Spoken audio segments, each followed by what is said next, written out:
Yeah, okay. Good morning, everyone. Could you be kindly seated, please? The chair is going to start now. Thank you very much for your kind cooperation.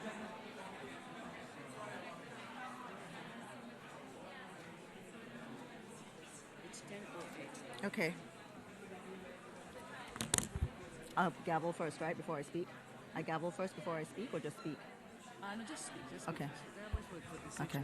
Well, you can just make alert, yes. Yeah. Alert, if you like. Oh, it's fine. Good morning. Good morning, Excellencies, distinguished delegates.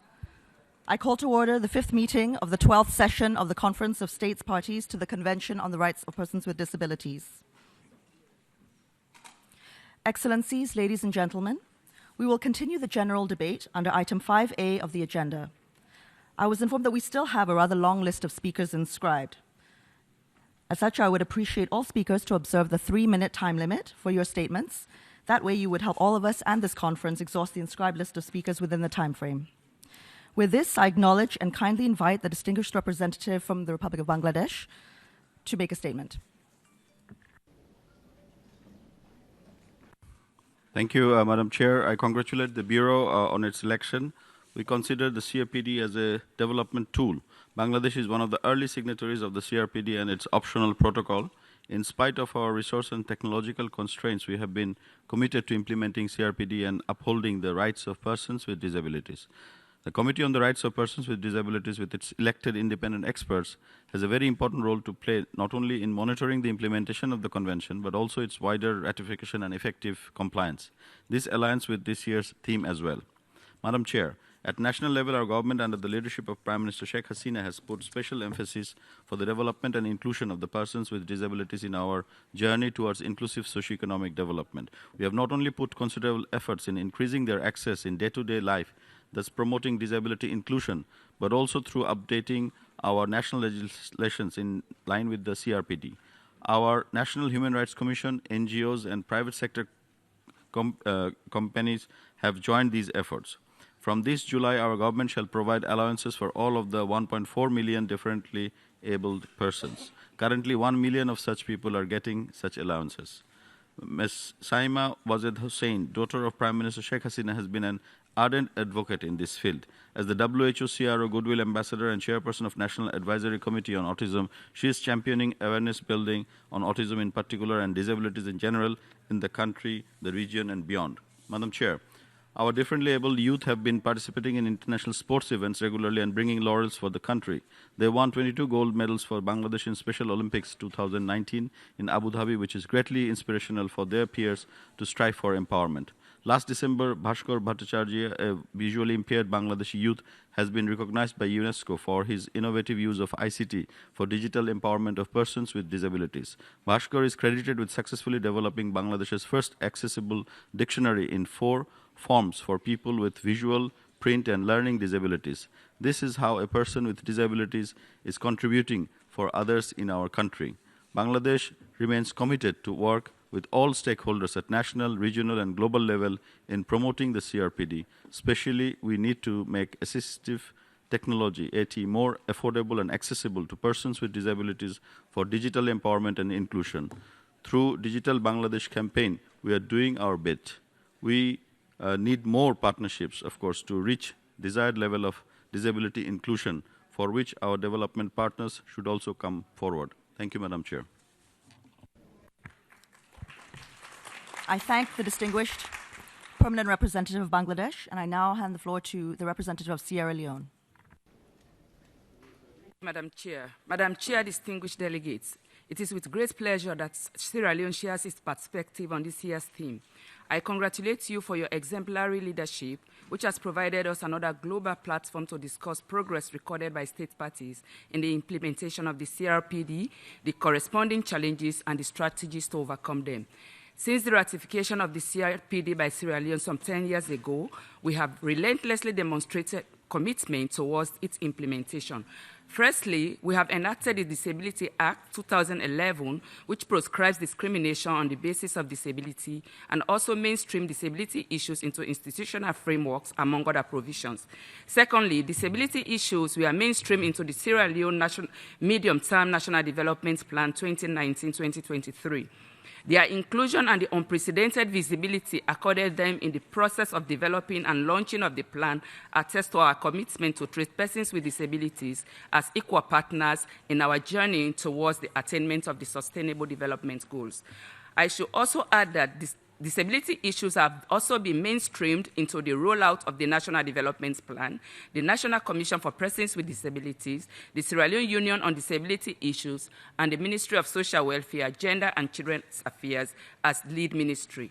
We have continued to build on those gains through the inclusion of persons with disability in our national and municipal development initiatives, such as the Transform Preterm Plan, the Social Safety Net Program, and the just concluded Peace and National Cohesion Conference, which provided the space for the umbrella body of all disabled persons organizations in the country to present their position statement on the nexus between peace, national cohesion, and disability. On the 5th April this year, the Republics of Guinea and Sierra Leone signed a memorandum of understanding within the framework of the South-South cooperation for the socio-economic and cultural empowerment of persons with disabilities in both countries. In the MOU, both countries committed to sharing best practice with a view to eliminating the systemic barriers that continue to prevent persons with disabilities from actively participating in the development processes of both countries.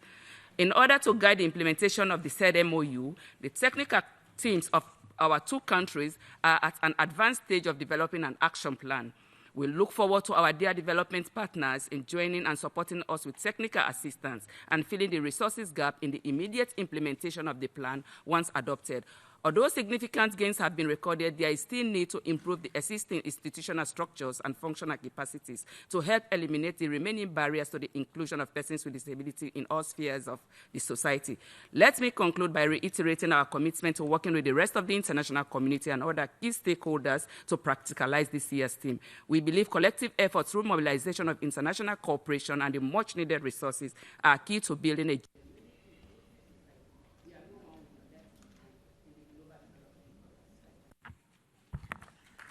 I thank the distinguished representative of Sierra Leone, and I now give the floor to the distinguished representative of Mozambique.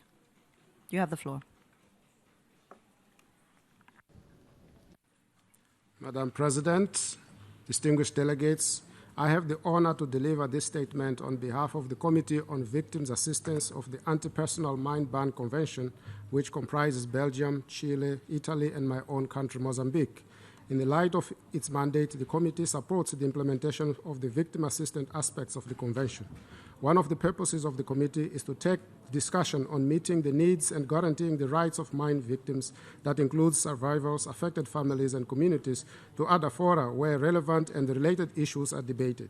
In this regard, the committee has made it a priority over the last few years to strengthen its cooperation with the CRPD to reinforce the linkages between the commitment to assist landmine survivors and the CRPD's broader mandate to guarantee the rights of persons with disability. The committee has had the opportunity to meet several times with the committee of the CRPD over the last 2 years, and we are very appreciative of this interaction, as in global terms, we are all seeking to address the needs of an estimated 15% of the world population with some sort of disability. Madam President, as state parties to the Anti-Personal Mind Ban Convention, our priority has also been to integrate landmine victims' assistance into broader national policies, plans, legal frameworks, and activities related to the rights of persons with disabilities. We also strive for the development of services, infrastructure, and policies to address the rights and needs of all persons with disabilities, regardless of the cause of the disability itself. Full inclusion and meaningful participation of landmine survivors in all spheres of society are at the center of victim assistance efforts, and we are pleased to see this important principle being highlighted by the 12th Conference of State Parties. The committee believes that the CRPD is the right and sustainable framework for the support of landmine survivors. In this context, the committee would like to encourage the CRPD to adopt a general comment on Article 11, which pertains to the rights of persons with disabilities in situations of risk, conflict, and humanitarian emergencies, and seeks to further strengthen our collective efforts and the relationship between CRPD and international humanitarian law instruments such as the Anti-Personal Line Ban Convention. A general comment on Article 11 will not only help to elaborate on the complementarities between these important international regimes, but also help to increase awareness on the specific rights and needs of the mine victims and other persons with disabilities in times of conflict and humanitarian emergencies, as well as all endeavors to observe the SDGs principles of leave no one behind and inclusion. In its search for better strategies to address the needs and aspirations of mine survivors, the committee for the first time addressed the Human Rights Council last March during the annual debate on Article 26 of the CRPD on habilitation and rehabilitation. To conclude, Madam President, we wish to express the committee's resolve to continue engaging relevant sister conventions and partners and take advantage of this opportunity.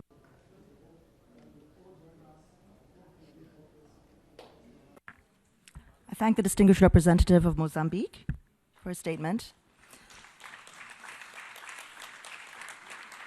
I would now like to invite the representative of Turkey to deliver his statement. Thank you. Thank you, Madam Chair. At the outset, we would like to extend our appreciation to you, your able leadership, and to the Bureau and the Secretariat of the Convention for their tireless efforts they have employed in the organization of this conference. Madam Chair, Turkey attaches great importance to the CRPD and its full implementation. The Conference of State Parties, with all its sessions, is a significant event that provides state parties opportunity to share their experience regarding the CRPD's implementation. We are glad to observe the prioritization of disabilities under the UN roof.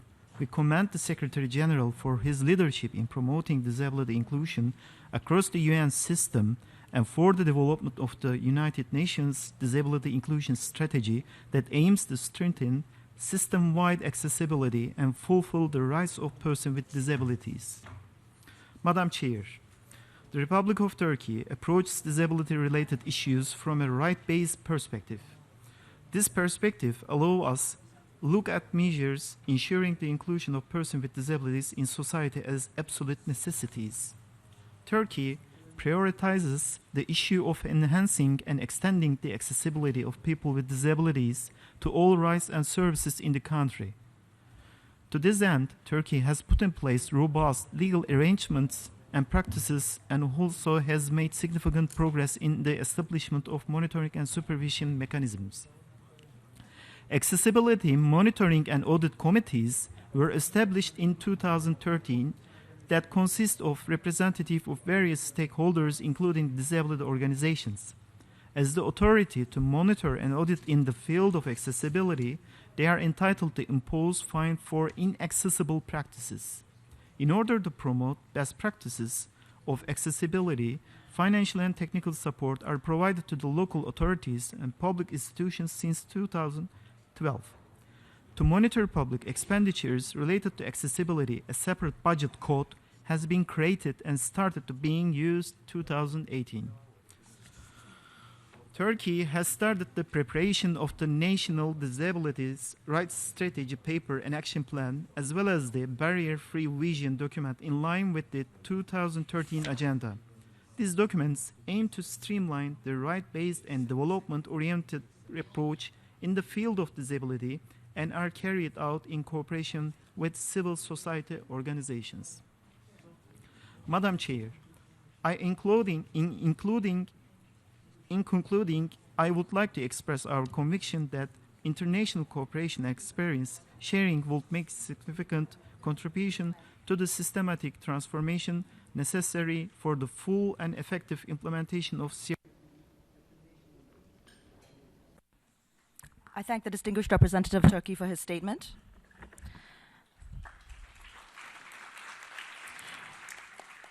I would now like to give the floor to the distinguished representative of Nepal. Nepal, you have the floor.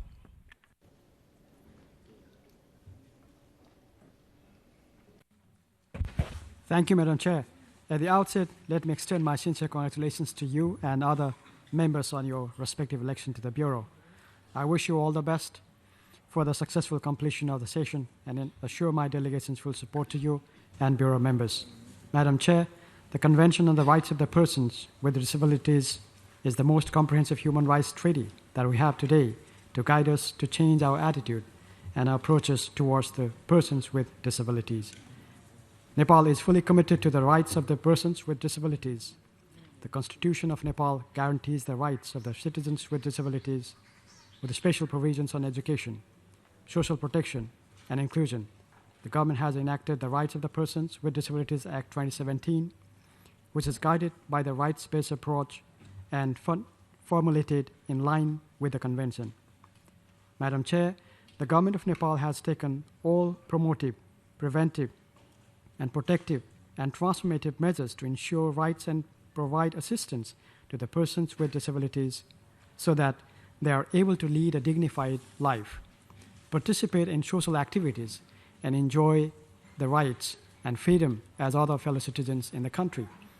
Policies and programs have been formulated and implemented to ensure rights-based and non-discriminatory approach to the persons with disabilities. The government has categorized various forms of disabilities on the basis of its severity. Eligible persons with disabilities are granted allowances, free education up to university, scholarships, free health care, and discounted medicines, assisted materials, orphanage, rehabilitation centers, and hospitals for individuals with disabilities. Quotas in public and private job openings, discounts on land and air transportations, among others. Madam Chair, I'd also like to share the new concept accessible tourism being introduced in Nepal. Nepal Tourism Board and National Federation of Disabled have jointly inaugurated Nepal's first ever accessible trail in 2018. We hope that such initiative can raise awareness among local people about the importance of disabled-friendly infrastructure, both in private and public spaces. Finally, I'd like to reiterate Nepal's commitment in building inclusive society where the rights of persons with disabilities are ensured, promoted, and protected. In doing so, Nepal expresses its readiness to join hands with the international community. I thank you, Madam Chair. I thank the distinguished representative of Nepal. And now at this point, as decided by the Bureau, I will now give the floor to one of our non-governmental organizations in the room. I now give the floor to ENOSH, the Israeli Mental Health Association. You have the floor. Madam Chair, Excellencies, ladies and gentlemen, according to the WHO, 1 in 4 people in the world will be affected by mental disorder at some time in their lives. ENOSH, the Israeli Mental Health Association, calls upon all international organizations, state and non-governmental, to promote mental health policies, legislation, and allocate resources to mental health as part of the obligation to ensure social inclusion and the right to the highest attainable standard of health, and as part of the discussion and work on universal health care. It is important to remember that there is no health without mental health. This is true for people with or without disabilities, and resources should be allocated accordingly. From our vast experience of over 40 years, we know that the most effective and humane way to promote inclusion for people with psychosocial disabilities in the community is through prevention and early intervention, as well as supportive care and services in the community. To implement the CRPD standards, we have to stay committed to our leading principles, which includes independent decision-making, community-based services, involvement of family, close relationship, and peer support with no coercion. People with disabilities, the international community, families, professionals, and governments need to unite together to bring a new era to mental health. It is a joint mission because mental health is everyone's story. Finally, I wish to bring to your attention a serious humanitarian issue which involves 2 Israeli citizens with psychosocial disabilities held in captivity in Gaza for over 4 years. Hisham El-Sayed, a Muslim citizen of Israel of Bedouin descent, and Avram Mengistu, a Jewish Israeli citizen of Ethiopian descent, both live with psychosocial disability. These two young men, because of the disability, wandered away from their homes and into the Gaza Strip. We call on all state and non-state leaders to undertake whatever measures are with their power to assist these two individuals, to bring about their immediate release and to provide, without a delay, information about their health condition, their whereabouts, and their fate to their family members. I thank you for your attention. I thank the Israeli Mental Health Association for their statement. I now pass the floor to the distinguished representative of Lithuania. You have the floor. Madam Chair, ladies and gentlemen, Lithuania aligns itself with the statement delivered by the European Union. I would like to add the following remarks in my national capacity. An independent mechanism monitoring the implementation of the Convention will be operational in Lithuania from the 1st July 2019. The monitoring will be performed by the Commission monitoring the rights for persons with disabilities under the Office of Equal Opportunities Ombudsman. This commission will consist of 4 representatives from NGOs and a representative of Office of the Equal Opportunities Ombudsman. The Commission will regularly assess and report on the implementation of the Convention. Principles of the sustainable human development and sustainable society should be at the head of policies aimed at the implementation of the Convention on the Right of Persons with Disability. In order to ensure the right of persons with disability and their involvement in the society, we have to address the problem of their poverty through the numerous aspects of public policies, such as social security, education, employment, participation in cultural life, support for families, and access to healthcare. Madam Chair, particular attention should be paid to healthcare and social services, better adapting them to the needs of persons with disabilities. We focus on training of healthcare specialists in Lithuania, explaining how to implement human rights-based disability integration model in practice. This model should serve all persons with disability regardless of its type, guaranteeing the rights to free and informed consent for treatment, accessible to healthcare institutions and equipment, including hospitals and services provided by dentists. In order to improve the quality of life and the involvement of persons with autism spectrum disorders and their relatives, we have put in place an institutional support action plan for children with autism. The main actions are focused on the improvement of early diagnosis, accessibility to high-quality healthcare, social and educational services, trainings, and psychological support for parents. The plan includes highly specialized measures aimed at improving the daily life of children with this disorder and their family members, as well as the supply of technical assistance measures of communication to compensate functions of the disabled children. The adjustment of housing and domestic living environment to meet the individual needs of children with autism or other development disorders was also put in place. We have to create support system for people with disabilities that would ensure a dignified life and services, as well as provide opportunities to equal participation in the society and in the labor market. Thank you for your attention. I thank the distinguished representative of Lithuania. And now hand the floor to the distinguished representative of France. France, you have the floor. Merci, Madame. Thank you, Madam President. Ladies and gentlemen, distinguished delegates, France endorses the statement made by the representative of the European Union and welcomes the opportunity to take part in this latest session of the Conference on States Parties on Persons with Disabilities.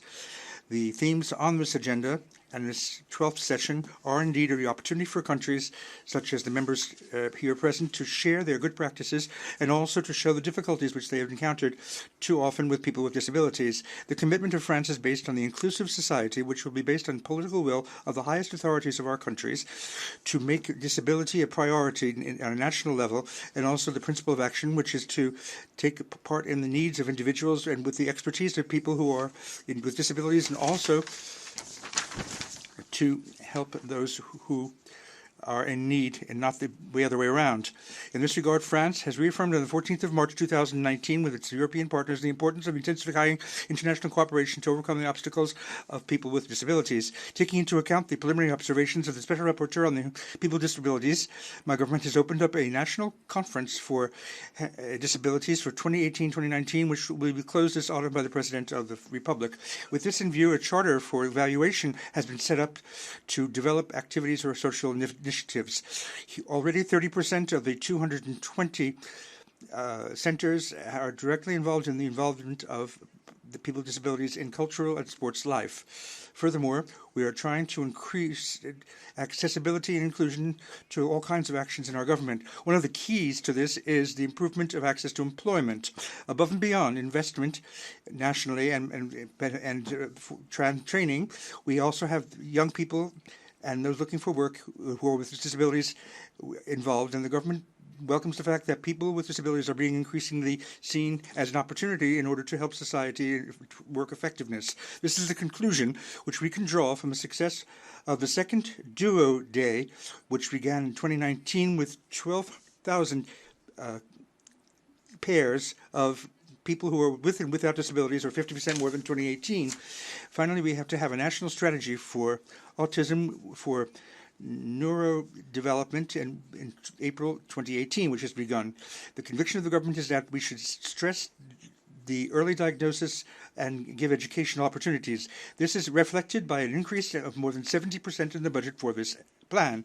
In conclusion, we would like to reiterate the commitment of France to strengthening the promotion and protection of the rights of peoples with disabilities, because our promise to leave no one behind will only make sense if development, what we all wish so much, becomes inclusive and fair in nature. Thank you. I thank the distinguished representative of France for her statement. I now hand the floor to the distinguished representative of Thailand to deliver their statement. Thailand, you have the floor. Madam Chair, Thailand is committed to the full realization of the Convention on the Rights of Persons with Disabilities, particularly through eliminating discrimination against persons with disability in all aspects of life, and mainstreaming disability inclusive development in order to leave no one behind. Thailand has continued to formulate national laws and policy in line with key international and regional standards on the rights of persons with disability, including the insurance strategy and recommendation of the CRPD committee, while aiming strengthen implementation of SDG. Allow me to share some of Thailand's developments in the past year. First, Thailand acceded to the Marrakesh Treaty on 28 January 2019 after having revised the Copyright Act to allow to access to copyrighted works, such as literature and films for persons with disability. Second, our efforts on the promotion of employment for persons with disability through the quota system had yielded positive results. There has been a significant increase in the employment rate of persons with disability in the government sector and state-owned enterprises. A similar trend is also observed in the private sector. Nonetheless, Thailand recognizes that more work needs to be done to equip persons with disability with the variety of work skills so that they will have full and productive employment and decent work. Thus, multi-stakeholders, including persons with disability, play a great role in shaping our public policy and health service system. Now, persons with disability who are employed have the flexibility to choose to be covered under the Social Security system or the Universal Health Coverage Scheme. Madam Chair, in moving forward, the government aims to focus on, first, building a barrier-free society in all dimensions, and second, empowering persons with disability to be able to live independently with dignity in the changing world. To reach such goal, collaboration with stakeholders, particularly disabled people's organizations, will be the key. Thank you. Thank you very much. to Thailand for her statement. I now hand the floor to the distinguished representative of Malawi. Madam Chairperson, I salute you and this august House. I have the honor to deliver this statement on behalf of Malawi. In recognizing the critical role persons with disabilities play in our community's development, Malawi developed a national disability mainstreaming strategy which empowers government and private sector to ensure inclusion of persons with disabilities in this changing world through implementation of CRPD. This strategy provides a sustainable blueprint for ensuring that persons with disabilities equally enjoy their rights and are fully included in the development of the society. Malawi also recognizes the critical role of ICT in promoting sustainable development. Our development strategies have ICT as one of the key pillars in the country's development. In this regard, Malawi is therefore making concerted efforts to ensure that persons with disabilities have access to and enjoy equal benefits from ICT. Malawi has seen its National Broadcasting Corporation introduce sign language interpreters on the television, and even voters, disabled voters are able to vote. Malawi also recognizes that healthy citizens are a catalyst to achieving the 2030 agenda.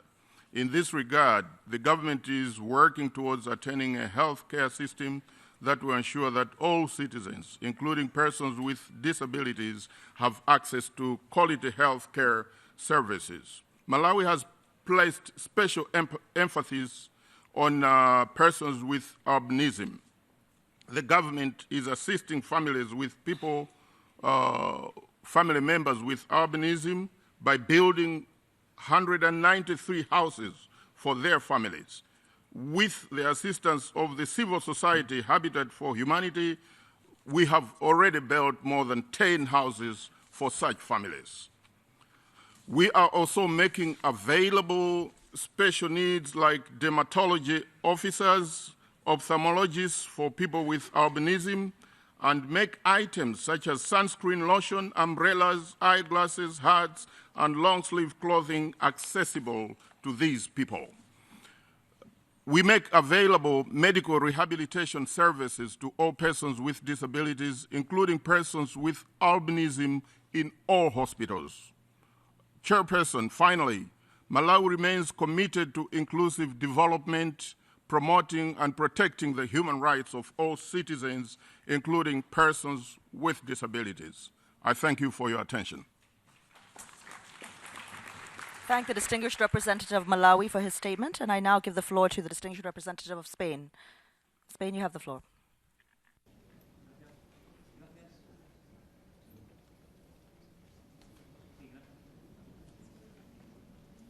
Microphone for Spain, please. Presidenta. Sí, gracias, señora presidenta. Thank you very much, Madam Chairman. Firstly, I should like to say that Spain supports the statement made by the European Union and the Group of Friends of Persons with Disability. The year that has gone by since the last conference has been particularly intense when it comes to disability policies in Spain. In 2011, we were the second country to review compliance with the convention, and last March, we did it again. We're the first country in reviewing things for a second time. In Geneva, a delegation headed by a minister and made up of 26 representatives of 12 ministries of the judiciary in various regions outlined the progress made recently.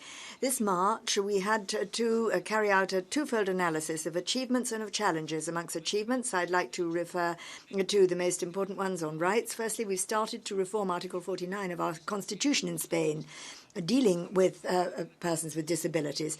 The terminology is updated. The focus is on recognition of rights, and there is express inclusion of civil society in public policy. Secondly, on the 6th of December 2018, a reformed electoral law was passed.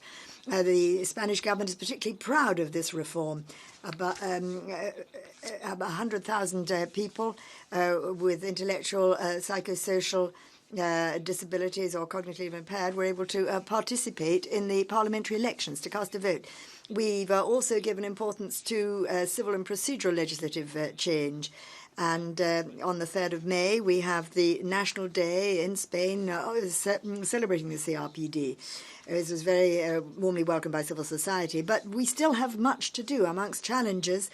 Firstly, dealing with the situation of those with psychosocial disabilities pertaining to Article 7 here of the Convention. Then we have to look at Article 24 on inclusive education. When it comes to accessibility, we need to attune the European Directive on requirements for accessibility of products and services to our law in Spain, which was recently approved. Then we need to look at women and children, girls, children, rural areas where there are persons with disabilities. And then we have, lastly, the challenge of the SDGs from the point of view of disability. We shall not achieve our goals without the help of civil society. Governments must listen to them, support them, and allow them areas for participation. We agree with you the principle that our government embraces. What is good for disabilities is good for the whole of society. Thank you. I thank the distinguished representative of Spain. I now recognize and invite the representative from Rehabilitation International to make a statement from the floor. Thank you. Thank you, Madam Chair. I want to thank you for the opportunity to speak to you today. The COSP is a constant reminder to all of us that over 13 years after the universal ratification of the Convention, and in spite of some great strides achieved in realizing disabled people's rights, a lot remains to be done to allow people with disability to enjoy their rights on equal basis. I would like to speak on what my own organization has so far done and wants to achieve. Rehabilitation International will be soon celebrating her centennial birthday and represent more than 100 various stakeholders all over the world. Our organization took recently a new dimension by launching 2 funds, one general and one for Africa. Both funds aim to provide financial support to initiatives for the empowerment of people with disabilities. We give special attention to initiatives that build the capacities of women and children with disabilities in rural areas. And we have so far funded projects in Lebanon, Brazil, Ethiopia, Nepal, and South Africa. We think it's very important that an organization working in disability and rehabilitation take proactive steps in giving disabled people organizations a chance to demonstrate their communities that they can play a significant role in realizing the goal of building better life for people with disabilities. In addition to supporting concrete projects, ARA intends to play an important role in the development of knowledge and exchange of good practice. That's the reason why the World Congress for Rehabilitation will be organized in Aarhus in 2020 in Denmark. But meeting every 4 years, like Rehabilitation Congress, is not enough. And Rehabilitation International launch and organize regional conference like the one that has been held in Brussels in March, and the Asian Congress that will be held in Macau in 2 weeks. Through the name of organization, we want to promote rehabilitation as a holistic concept that combines care, participation, education, inclusion in the labor market, and substantial improvement in the well-being of people with disabilities in application of 26 and 27 articles of the Convention. But that being said, we must admit that there remains significant gap between the intention and the delivery of result meeting expectation, great expectation created by CRPD. For those of us working on the field of rehabilitation, we note the increase of awareness has not been necessarily translated in the appreciation of the urgency of the needs. In this context, Rehabilitation International is working to promote inclusion of people with disabilities, not just through advocacy, but through concrete initiatives using expertise learned from over 9 decades of engagement in. I thank Rehabilitation International for their statement. I now give the floor to the distinguished representative of Uganda. Distinguished Chairperson, I'm honored to address all the state parties present at the 12th session of the Conference of State Parties to the CRPD. whose overarching theme is in tandem with the spirit and principle of the SDGs of leaving no one behind and the CRPD. Uganda's commitment to the empowerment and inclusion of persons with disability in all aspects of development, as enshrined in the 1995 Constitution of the Republic of Uganda as amended, Vision 2040, the National Development Plan 2, as well as several sector-specific policies and strategies. Chairperson, Uganda appreciates the guidance of the UN and Committee of Experts on the implementation of the CRPD, as we strive to empower the persons with disabilities, who are about 12.4% of the country's total population. Uganda has made notable interventions on the implementation of the CRDP.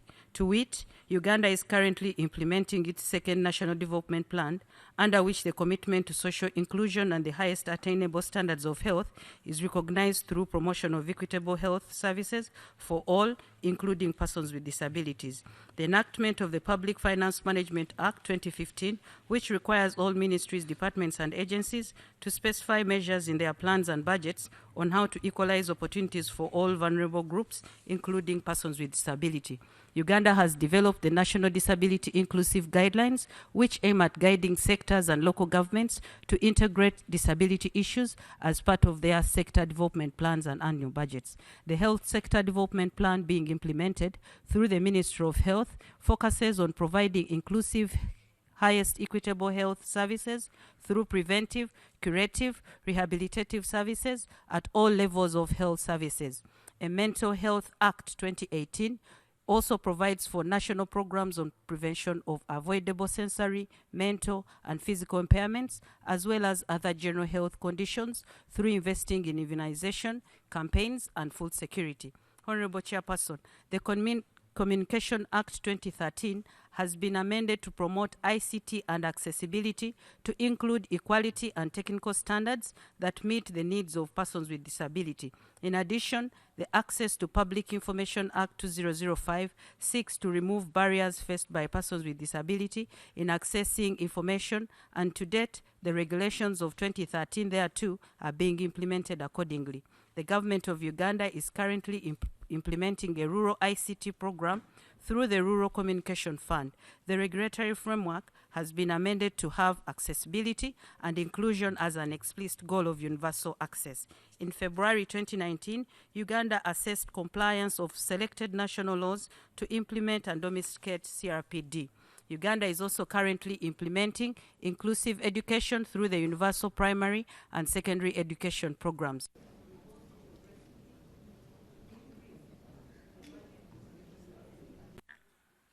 I thank the representative of Uganda for her statement.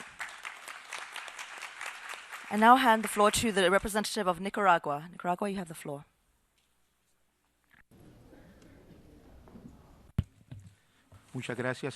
Thank you very much, Madam Chairman. We should like to congratulate you and the other members of the Bureau on your election. Madam, Nicaragua, in accordance with our national human development plans, has ensured that persons who are vulnerable and marginalized, including persons with disabilities, have access to inclusive education and skill development and vocational training in accordance with their capabilities. Since 2007, the Government of Reconciliation and National Unity has been restoring rights in the areas of equality, equity, awareness, respect for ideas, health, rehabilitation, education, employment and self-employment, and improving infrastructure for accessibility in transport in public centres, private ones, and community areas. The program of A Voice for All is the greatest achievement that we have when it comes to disabilities. The Ministry for Health, by means of this program, is continuing to certify and register persons with disabilities.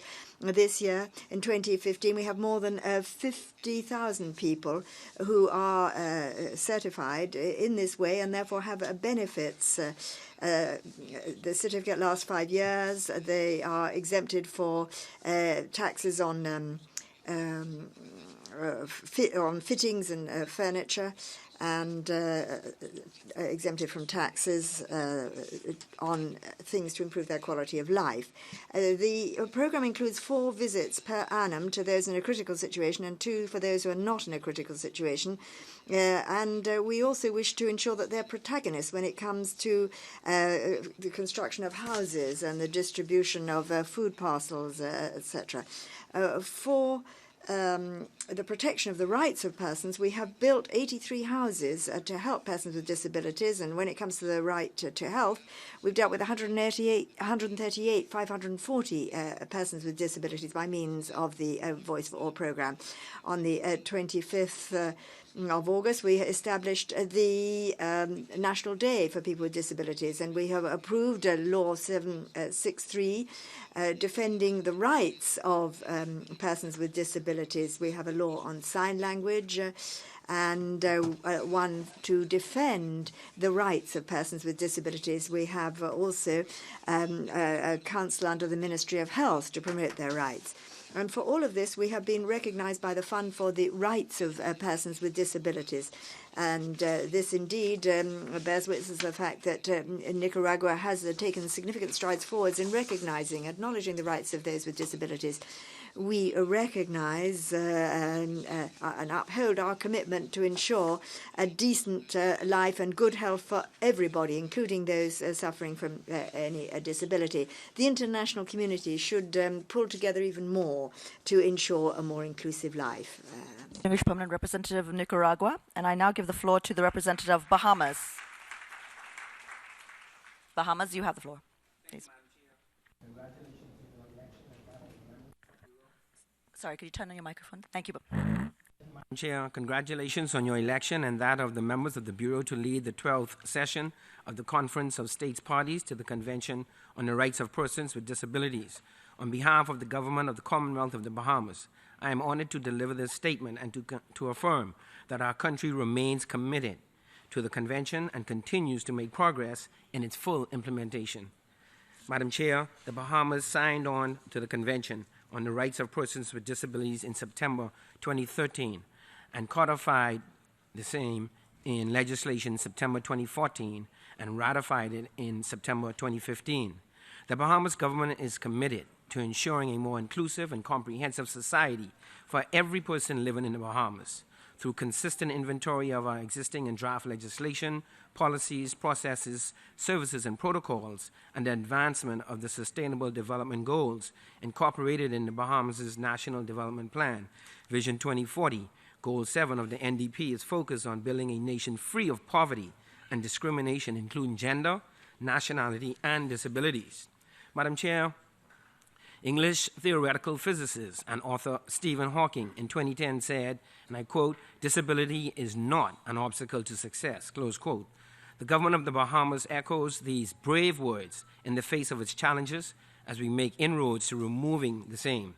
It is a pleasure to share with you some of our achievements. Firstly, the establishment of the National Commission for Persons with Disabilities, a statutory board that has been mandated to carry out provisions of the Persons with Disabilities Equal Opportunities Act of 2014 that mirrors the tenets of the CRPD, among other functions, powers, and responsibilities. This body has been given a budget that has increased 2.3% every year since its inception. The government of the Bahamas signed a loan with the Inter-American Development Bank for $30 million that will aid in digitizing government services. It is envisioned that a part of this upgrade would encompass increasing access to free Wi-Fi in public spaces such as parks, squares, public buildings, libraries, and health centers.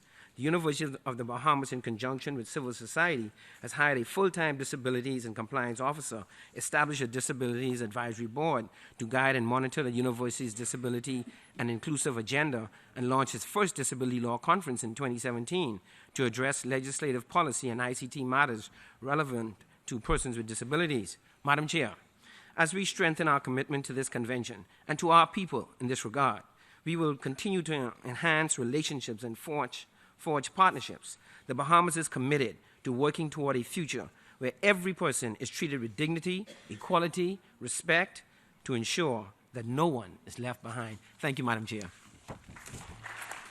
I thank the distinguished representative of Bahamas for his statement. Thank you. And I now hand the floor to the distinguished representative of Lesotho. Excellencies, distinguished delegates, I have the honor to deliver this statement on behalf of the government of the Kingdom of Lesotho at this precious session. Madam Chair, Lesotho welcomes with appreciation the overarching theme of this session entitled Ensuring Inclusion of Persons with Disabilities in a Changing World through the implementation of the CRPD, and has the honor to inform that she ratified the Convention on the Rights of People with Disabilities on the 2nd December 2008 and has since embarked on a series of strides to ensure the implementation of the provisions of the Convention. We are pleased to bring to your attention that my government, through the Ministry of Social Development, has developed the bill to domesticate CRPD in order to protect and uphold the rights of fundamental freedoms of the people with disabilities as enshrined in the Constitution of the land. The bill has been successfully tabled before Parliament for first reading and is due for the second and final reading. The bill contains the rights of people with disabilities and addresses the injustices that the people with disabilities go through. To mention a few, it provides inclusion of persons with disabilities in society through participation in recreation, leisure, and sports, and the right to attainable standard of health. It is further provided in the bill that the Minister of Health shall involve the Disability Advisory Council in the implementation of the National Health Program under the Ministry of Health. Lesotho has also enacted the Youth Council Act 2008, which provides for the participation of youth with disabilities in the Youth Council, as well as in the 2011 National Assembly Electoral Amendment Act, which provides that all political parties must facilitate the participation of people with disabilities in all aspects of political discourse. Additionally, we have adopted Sports and Recreation Act of 2002. The Act establishes Lesotho Sports and Recreation Commission, which includes people with disabilities. Further to this, the Act also creates the National Paralympic Committee of Lesotho as a member of the Lesotho Sports and Recreation Commission. Furthermore, the government of Lesotho has adopted the National Disability Mainstreaming Plan in 2015 and managed to appoint 12 ministerial disability focal points whose role are to support implementation of the UN Convention on the Rights of Persons with Disabilities through the ministerial plans which will cover the disability inclusive and program. The Ministry of Social Development, through the financial support of UNFPA and UNICEF Lesotho, is conducting a study for persons with disabilities aimed at understanding the social, economic, and political barriers facing men, women, boys, and girls with disabilities in terms of access to public service delivery. The recommendation of the study will be used to formulate programs that will be used to address the barriers faced by people with disabilities. It is worth noting that the progress towards the meaningful inclusion of people with disabilities in Lesotho is moving at a very slow progress due to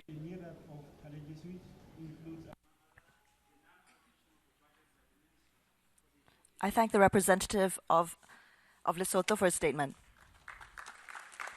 I now hand the floor to the representative of Togo to deliver his statement. Thank you, Madam President.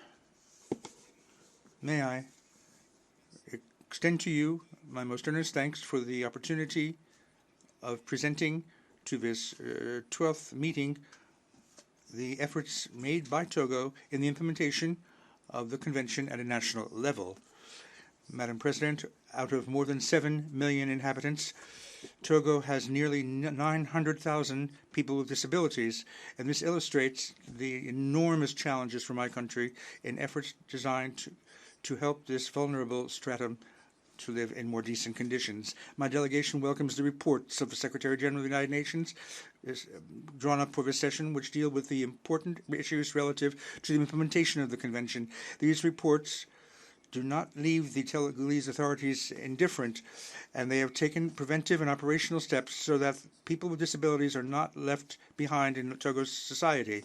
Since the ratification of this convention, Togo has integrated the question of disabilities in all its sectoral strategies for development and is carrying out large-scale measures to promote and protect the rights of people with disabilities.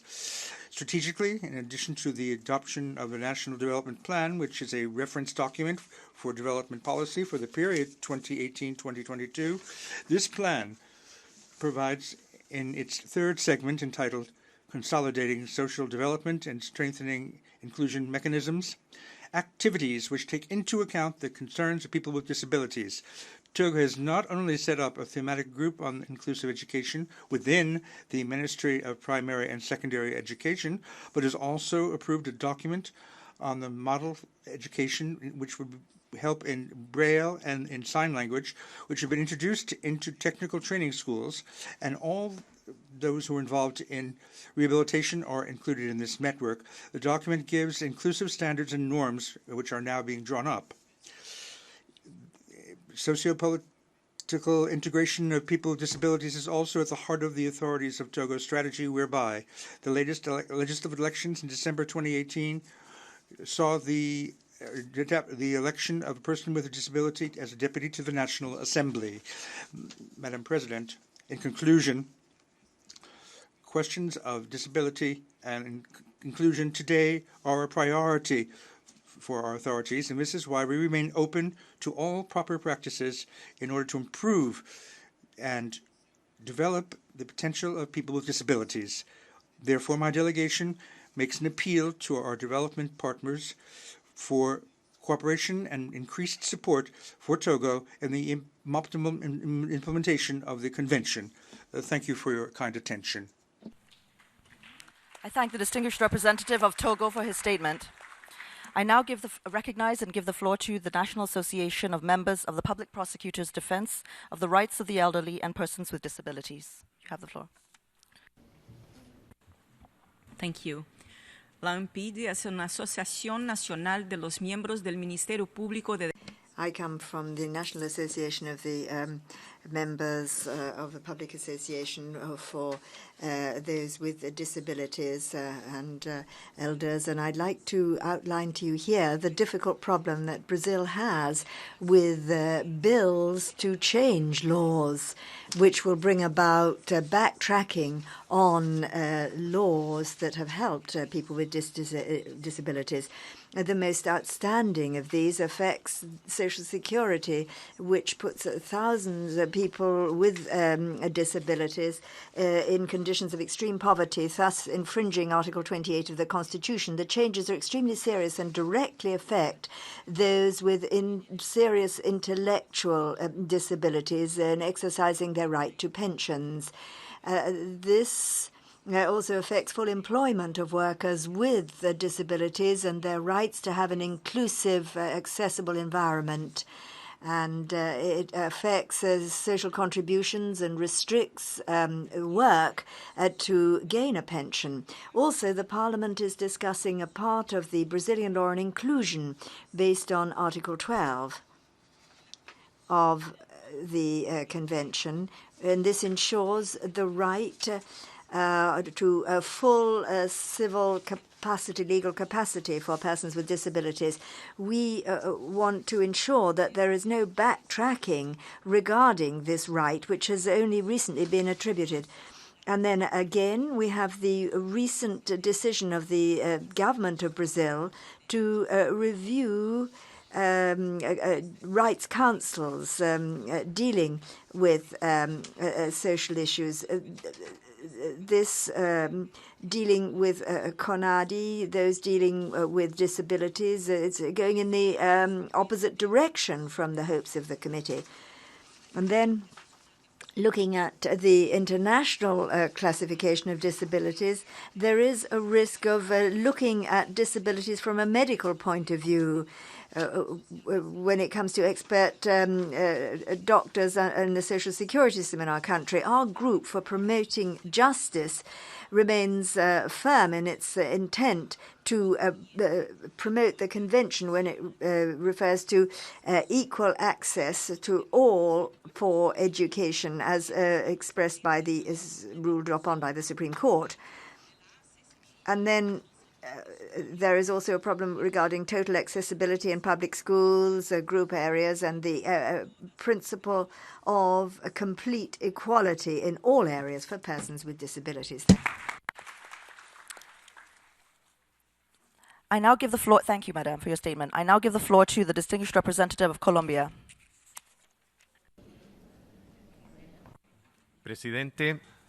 Madam Chairman, we should like to say how valuable we believe this discussion is and how appropriate it is that we be discussing the issues before the round tables. These are worthy of the attention of all states. As persons with disabilities constitute a sector of the population which require safeguards when it comes to health, culture, education, sport, etc. Since looking at 2030, we want to be an inclusive country, including persons with disabilities, looking at their rights and possibilities. We want to ensure their productive social inclusion by means of government policies based on the principles of equity and non-discrimination.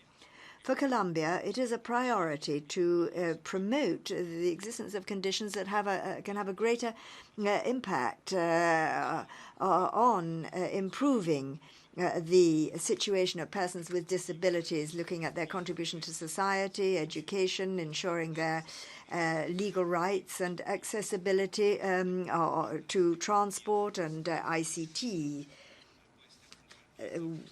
We have set up the National Observatory for Social Inclusion and production for persons with disabilities, and we want to link the public and private sectors. We are thus guaranteeing the principle of non-discrimination.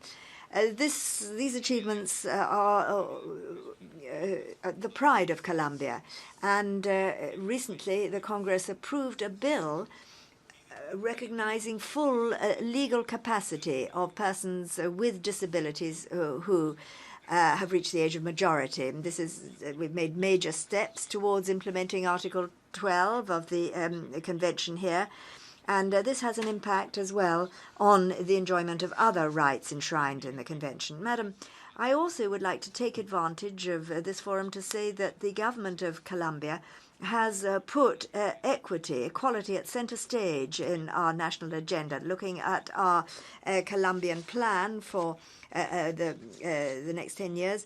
We wish to look at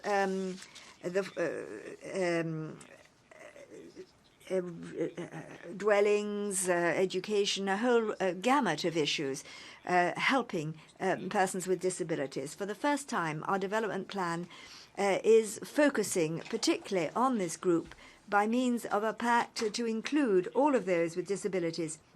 Yesterday, we showed that the government is working very resolutely on training, driving, apprenticeship, learning, the labor market, improving infrastructure. I thank the distinguished representative of Colombia for his statement, and I now hand the floor to the distinguished representative of Equatorial Guinea. Gracias, señora presidenta. Thank you very much, Madam Chairman. Your Excellencies, ladies and gentlemen, the pillars of the new National Plan for Social and Economic Development for Equatorial Guinea, looking at 2035, are the eradication of poverty, social inclusion, sustainable peace, productivity, industrialization, and environmental sustainability. This plan involved the participation of our brothers and sisters with disabilities. At governmental level, we have managed to drive forward our agenda on implementation, focusing on the real inclusion of persons with disabilities in three areas. Firstly, the National Social Security System. Equatorial Guinea has created a special service for persons with disabled in the National Social Security Institute. And we have a regular home assistance health plan. The number of persons registered with the Social Security Institute is increasing every year. In 2018, there were 3,668, and we're doing our utmost to register everybody. Since 2004, the state budget has included an allocation for economic aid to persons with disabilities who need it, and families with minimum incomes, inter alia. When it comes to health, a convention was signed between our Social Security Institution and the Ministry of Health to extend medical and prescription coverage to centres under the ministry at every level. And this obviously also helps persons with disabilities. Then thirdly, education. Our Ministry for Education has created a special department attached to it to deal with child primary education and literacy. We have focused in particular on persons with disabilities and designing a sectoral plan. We're setting up centres for literacy and re-education. We have given priority to speech therapists and psychologists in the training of special needs teachers. Non-NGOs such as the National Blind Association of Equatorial Guinea and Association for the Disabled, inter alia, have also contributed to ensuring the efficiency of implementing the convention.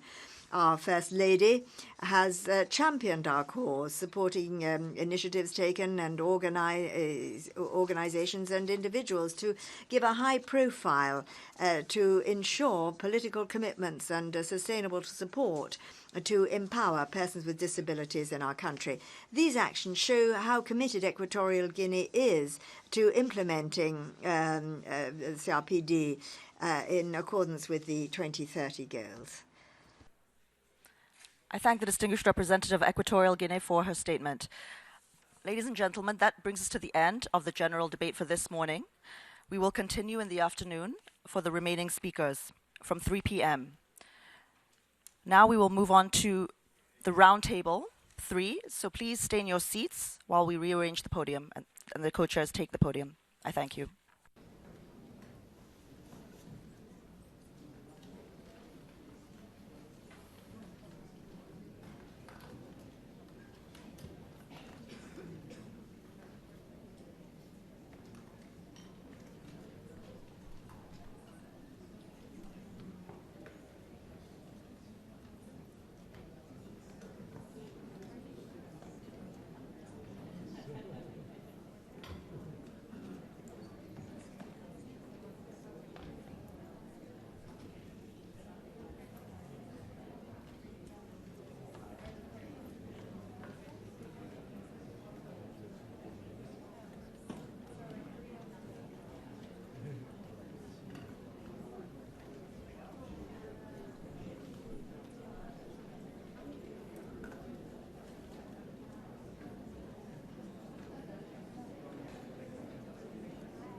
presiones y se va a prender. Ah, ya.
Excellencies, delegates, ladies and gentlemen, a very good morning to all of you. It is my privilege and honor to welcome all of you all to this roundtable and also to co-chair the discussions along with Ms. Bhargavi Venkatasubramaniam, who is a civil society representative from Transforming Communities for Inclusion of Persons with Disabilities with a Psychosocial Disabilities Asia Pacific.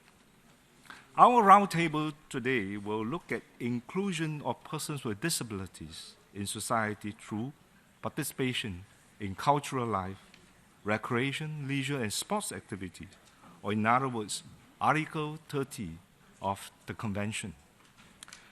We're here today, and it is an indication that we are all committed to ensuring that persons with disabilities are able to participate in cultural life and recreational, leisure, and sports activities on an equal basis as with others. The CRPD comprehensively outlines the parameters on how we should achieve this. It covers access to media, cultural materials and sites, artistic and intellectual development, cultural and linguistic identity, sports resources and activities, and play for children. The enjoyment of culture and sports boosts a person's physical, mental, and personal well-being, as well as a sense of identity. With access to such activities and services, persons with disabilities, like everyone else, can lead a more fulfilling and enriching life. Nevertheless, in practice, there is still a lot more that can be done to support persons with disabilities in these areas. And for lasting change to be seen, it will have to be a collaborative effort between government, civil society, the corporate sector, and the arts and sports sector. But the issue is not only about access, it's also about recognizing that every person can contribute, even if it's in a different way. No matter how he or she is, what he or she is born with or without. When persons with disabilities enjoy and participate in the arts and sports on an equal basis with others, then we will all benefit from a more vibrant, diverse, and energetic society. And our roundtable this morning will be the opportunity to discuss some of these issues. And I would like to recognize our distinguished panelists at the podium who will be sharing their thoughts, experiences, and solutions that have helped to overcome the existing challenges. So our peer panelists today include Mr. Yong Jia, Vice President of China Disabled Persons Federation. And we have Mr. Khalid Ali Al-Naimi, President of the Arab Federations of the Blind, Disabilities and Family Development Consultant at the Ministry of Administrative Development, Labor and Social Affairs of the State of Qatar. And we also have Her Excellency Isabel Maldonado Vasco, who is Ecuador's Technical Secretary for the Plan Toda Una Vida. Her Excellency Clara Quitro, who is Canada's Minister of Public Services and Procurement and Accessibility. And last but not least, Mr. Jaime Cruz, who is a self-advocate from the Down Syndrome Society of Peru. And ladies and gentlemen, to have a focused and an interactive discussion, I will kindly invite each of our panelists to make an initial presentation of 7 minutes. After presentations, we will invite delegations to join an interactive discussions with panel members who will respond to questions and comments from the floor. In that segment of about 1 hour, there will be opportunities for delegations and other observers to either pose their specific questions to panelists or to make brief comments relevant to the current discussions in the round table. And delegations can also make such requests by pressing your button only after the floor is open, when all panelists have finished their presentation. And for accredited NGOs and other participants, you will have to submit requests to speak in writing to the email address shown on the screen. A request must indicate the speaker's full name, the title of the organization he or she is representing, and a direct contact email address. And now let me return to my fellow distinguished panelists, to whom I would like to pose the following guiding questions of our roundtable. And question number 1 is, what are the major factors to consider in order to increase participation of persons with disabilities in cultural, recreational, leisure, and sporting life in their communities? Question number 2 is, what specific policies and actions should be undertaken by governments to further raise awareness among officials, the general public, and the persons with disabilities themselves of the importance of inclusion of all or including persons with disabilities in cultural life? And what role can be played by mass media and organizations of persons with disabilities in this regard?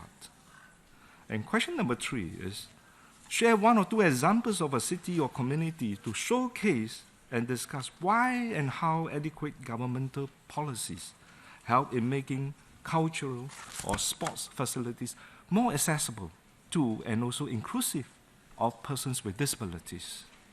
Question number 4 is, what specific measures can be taken by governments, international organizations, and civil societies to increase opportunities for persons with disabilities to participate in cultural, recreational, leisure, and sports activities? And final question will be, how can governments, in partnership with other stakeholders, ensure the rights of persons with disabilities to take part in cultural life? So with this, I would like to invite our first speaker, Mr. Yong Jia, Vice President of China Disabled Persons Federation. And Mr. Jia is a Vice President of China Disabled Persons Federation, which is an umbrella national organization for over 80 million persons with disabilities in China, with its headquarters in the capital city, Beijing. Mr. Jia is in charge of the Federation's work on rehabilitation as well as international cooperation and exchange. And over the past 20 years, he participated in and supervised the drafting of various key documents, including action plans on implementing China's plans for rehabilitation service as well as for assistive services. He also served in many important capacities, including as a board member of International Special Olympic Committee. So now it is my honor and pleasure to invite Mr. Yong Chia to make a presentation.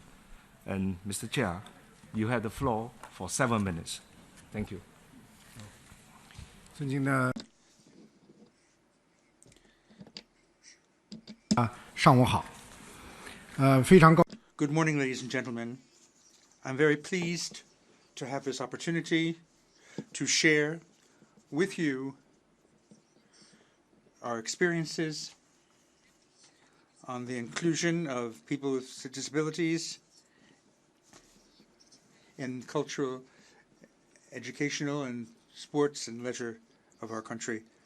The federation I come from, the Federation of the Chinese Disabled, is an organization which represents 85 million people of all types in China. I have been for more than 30 years dealing with the sports of people with disabilities in China and dealing with coordination. Article 30 of the Convention has formulated requirements, and I would like then to submit the experiences of the Chinese government. On the one hand, the Chinese government attaches great importance to participation of people with disabilities in the cultural and leisure and sports life. And otherwise, the people with disabilities are very active to show their talent and attach great importance to sports among people with disabilities as part of the public facilities of our country in order to have them participate in competitive sports and sports life of our country. There's also a Center for Rehabilitation, which provides services to 100,000 people with disabilities. Hundreds of bases for training have been created at the provincial and national level to train people with disabilities at a high level, and these bases are open free of charge to the public in order to facilitate broader participation of people with disabilities in special schools and communities and those areas with dense population in various types. Have various activities which have been organized, including Tai Chi on wheelchairs, aerobics on chairs, and checkers for those who have visual disabilities. The state also has a model on the Paralympics Games, and we have national activities for people with disabilities, which take place every 4 years for the Paralympic and the National Olympics. We attach great importance to these games and to the Paralympics, and it is good to note that because of the sports participation, people with disabilities become more integrated into society and can be rehabilitated, and they can broaden their experience and their contacts in life. Many are the sports at the high level for people with disabilities, which involve members participating in government life, and the CPPC at the high level, who have become traditional entrepreneurs and representatives in civil society. In accordance with our statistics, currently, more than 10 million people with disabilities take part in cultural activities regularly. Since the Paralympic Games in Athens in 2004 and up to this day, China has had 4 consecutive games and has had the most medals and most gold medals. The very broad spectrum of cultural and recreational activities, as well as leisure and sport, help people with disabilities to find self-fulfillment and to lead a spiritual life and integrate into society with dignity. Every one of these cultural activities has been organized by the country, such as the Cultural Week for People with Disabilities and the Book Fair in China, me and books. And it is also to be noted that 5.1 is a activity in rural areas, and assistive activities are also carried out, and that is with a goal with helping people who are really disabled to read a book, to take part in an exposition in parks, and go for cultural activities as well. 30 million people have an annual membership for touristic activities and have been provided free of charge with these activities by society. We work to form and train students with disabilities and have them participate in sports activities, artistic endeavors, and also in cooperation with the National Association of Writers to organize workshops for writing for writers with disabilities. In order to promote participation of people with disabilities in cultural and recreational life and leisure and sports, the following points are essential. The government must play a leading role, guarantee participation of people with disabilities in cultural and sports activities on an equal footing and with equal opportunity. And this is a sign of social progress and irrefutable responsibility held by the state. These governments have to act effectively for financial investment, for the construction of sites, providing installation and equipment, and also to organize activities which are in a propitious environment. Secondly, eliminate all types of obstacles hindering the participation of people with disabilities. These obstacles might be physical or visible, as is the question of transports or hotels, or invisible, such as discrimination, prejudice, erroneous concepts, and false news. This means that what needs to be corrected and changed is the efforts of everyone and participation of society as a whole in this enterprise, media and people with disabilities together. Thirdly, the participation of people with disabilities in international exchanges in the area of the arts and in sports for the benefit of all humankind. The characteristic nature of arts and sports is such that we can emphasize the potentials in this regard, and artistic troupes in China have conducted tours in hundreds of countries throughout the world and have been called the ambassador of beauty and friendship. They have toured 100 countries and regions throughout the world and enabled hundreds of millions of people to see their shows on television and have shown the world the great potential of people with disabilities in the arts.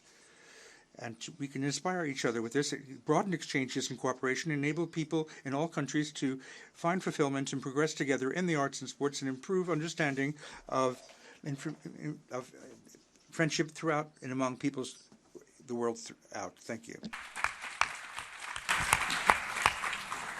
Well, thank you, Mr. Chair, for your very comprehensive presentation. Now we have our second speaker, Dr. Khalid Ali Al-Naimi, who is the president and founder of the Arab Union for the Blind and a Qatari disability activist. He's also deputy board chairman of the Social and Cultural Center for the Blind in Qatar. And he has served as the delegate minister for disability affairs in the Arab League and in the preparation committee of the Qatari law of persons with disabilities. So, Dr. Al-Naimi, you now have the floor. 7 minutes. Thank you. My name is Dr. Khalid Al-Naimi, مرشح دولة قطر للجنة الاتفاقية لحقوق الأشخاص ذوي الإعاقة. I'm pleased to be here to speak to you today. And I take pleasure in taking part in these discussions. I would like to take this opportunity to share with you the experience of Qatar in this area. Qatar attaches special importance to the right of people with disabilities and is firmly convinced of the importance of protecting and promoting the rights, human rights for people who are with disabilities in application of the national vision for 2030, since we adopted the Convention on the Rights of People with Disabilities in 2008. Qatar, in 2008, adopted since then many measures in this framework, and this in order to protect and promote the rights of this category of people and to have them involved fully in society, in addition to their participation in decision-making and enabling them to take advantage of work opportunities which are sufficient to take into account their status, and this in addition to their participation in cultural, recreational, and leisure life and in sports activities. Firstly, the cultural aspect. The participation of people with disabilities in cultural life has developed as the years go by. Many entities of the government and non-governmental organizations have given, with the support of the state, have organized a number of conferences dealing with questions pertaining to people with disabilities, such as the International Conference in Doha and in its various versions, and other conferences playing a major role in heightening awareness and promoting the cultural life of people. Qatar recently adopted the Marrakesh Agreement and is convinced of the right of people with disabilities to obtain information, in addition to creating a national Qatari library which provides many social services. Qatar has created many cultural centers which are specialized, from among which I can name the Qatari Center for Social and Cultural Life for people with visual disabilities, and the Qatar Institution for the Hearing Impaired.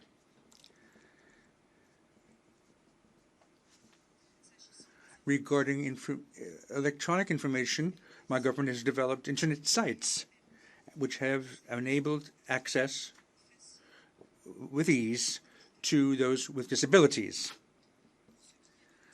Regarding the media and recreational aspect, satellite local channels provide interpretation in sign language for certain important programs. This helps to have more involvement on the part of people with disabilities and guarantee their education. Regarding sports, the Sports Union of Qatar for those with disabilities was created a long time ago and plays an important role in the rehabilitation of those with disabilities and their involvement in sports and society. It should be noted that the High Committee of Projects and Patrimony has created special sessions for people with disabilities and has seen to it that they be in a position to follow the World Cup in 2022. In my capacity as chairman of the Arab League of People with Visual Impairments, I can tell you of the degree of accessibility of people with disabilities, and this in accordance with Article 9 of the Convention on the Rights of People with Disabilities. An article where we try to have many athletic installations created. The recreational aspect,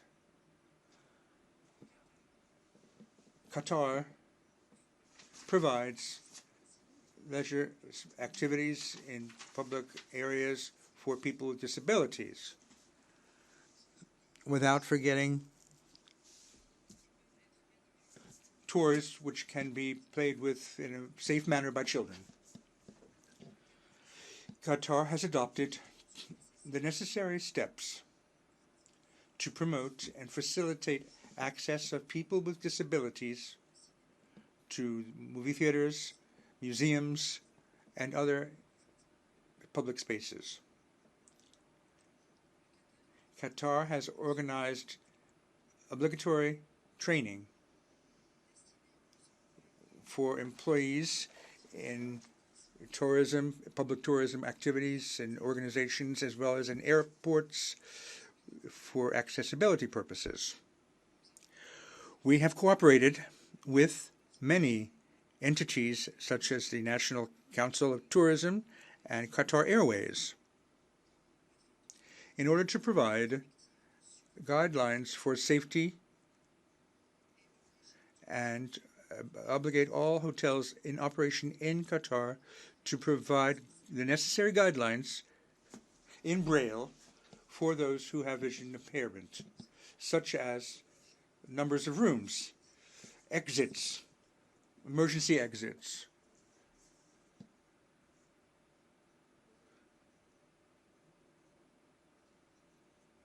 Furthermore, in addition to the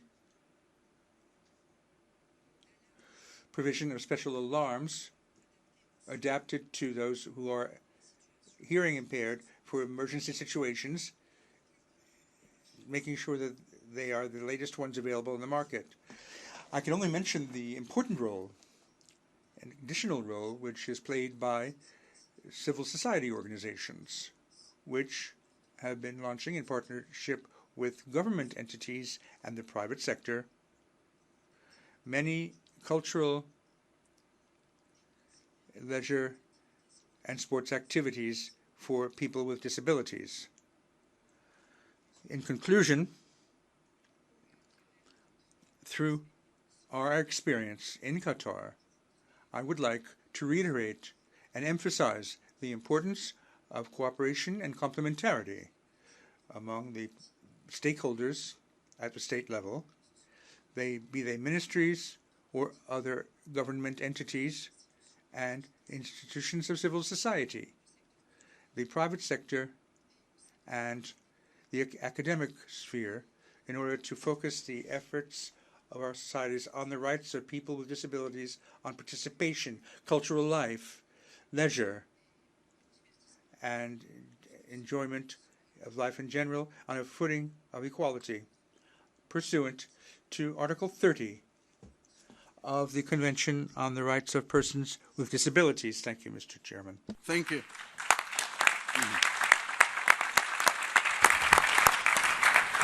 Thank you. Thank you very much, Dr. Al-Naimi, for the very insightful speech.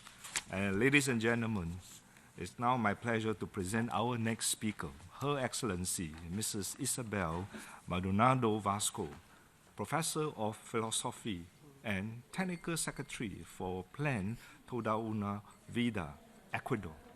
Since May 2018, Isabel Maldonado Vasco has served as Ecuador's Technical Secretary of the Toda Una Vida Plan. This is the country's primary public policy for providing full life cycle assistance to individuals and families living in poverty. She also leads the mission, leads Manuela, whose purpose is to ensure comprehensive care for the people with disabilities and their families, and also to promote their autonomy and full integration into the social environment. In addition, she is also in charge of developing community building strategies designed to enhance cooperation among citizens and also to elevate standards of living through the mission, Casa para Todos. Prior to her current role, she directed the program Ecuador Smile for the Vice Presidency of Ecuador. And during her tenure there, she developed the Let's Play Without Barriers program, which created an inclusive environment for children with disabilities. So, Your Excellencies, the floor is now yours. Thank you. Thank you very much. It's an honor to be here and sharing the floor with Your Honors. I'm going to do my presentation in Spanish, please. Desde el gobierno del Ecuador. The government of Ecuador has promoted government policy to strengthen services ensuring the guarantee of fundamental rights of all, in particular those in a situation of vulnerability. This is called a plan for a life. for an entire life, and it intends to change the conditions of life, looking at risk conditioning, capacity builders, risk conditions rather, capacity building, and bringing about opportunities by means of cross-cutting action. Looking at the CRPD, Ecuador acknowledges how important inclusion and accessibility are. They're basic conditions, but not exclusive ones, to ensure the participation of all in all spheres of life. It is, however, important to acknowledge that on many occasions, cultural life, recreational activities and leisure are not deemed fundamental when decisions are taken affecting government policy. And often these remain as barriers that it's very hard to do away with. For Ecuador, like many signatory countries, this still remains a significant challenge. I should like, however, to outline to you our experience. We are acting with our action here to foster participation of persons with disabilities, emphasizing recreation, cultural life and sport, and we're looking particularly at children with disabilities and their families. I'm going to talk to you about the government problem called A House for All and its component with parks. In this program, we aim to provide access to appropriate, decent housing which is culturally relevant and in a safe environment, providing public goods and services consonant with the environment, and focusing in particular on those in extreme poverty. Here, we have to state that it is important to look at socioeconomic conditions of persons with disabilities in Ecuador. Those with persons with disability, those households, tend to be the poorest ones. Looking at statistics, about 50% of persons with disabilities in Ecuador are below the two poverty quintiles. So those who are members of communities where subsidized housing is provided are largely persons with disabilities and their families.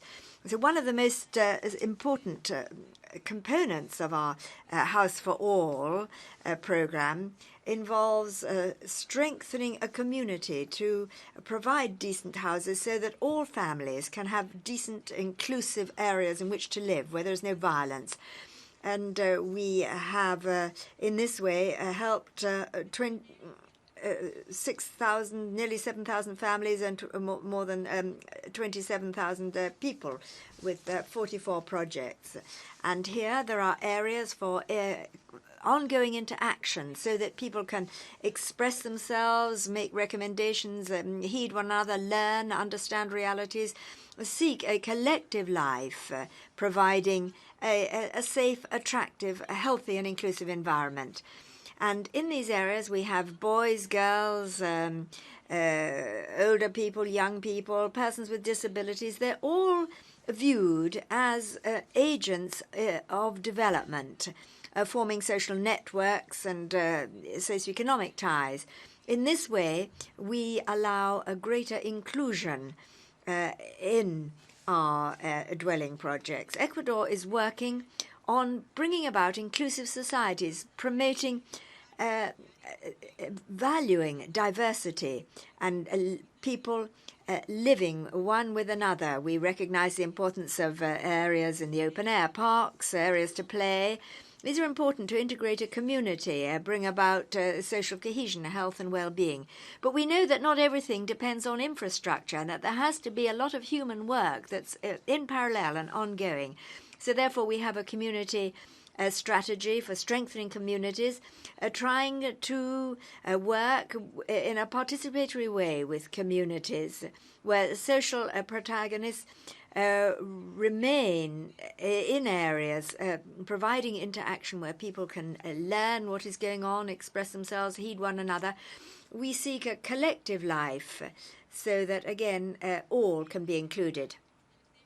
And this, then, is what we are doing to promote the inclusion of persons with disabilities in our society, particularly those who suffer from poverty. But what exactly are we doing? What do we want to do here? Our first step is to ensure that houses and all community areas be designed to be accessible,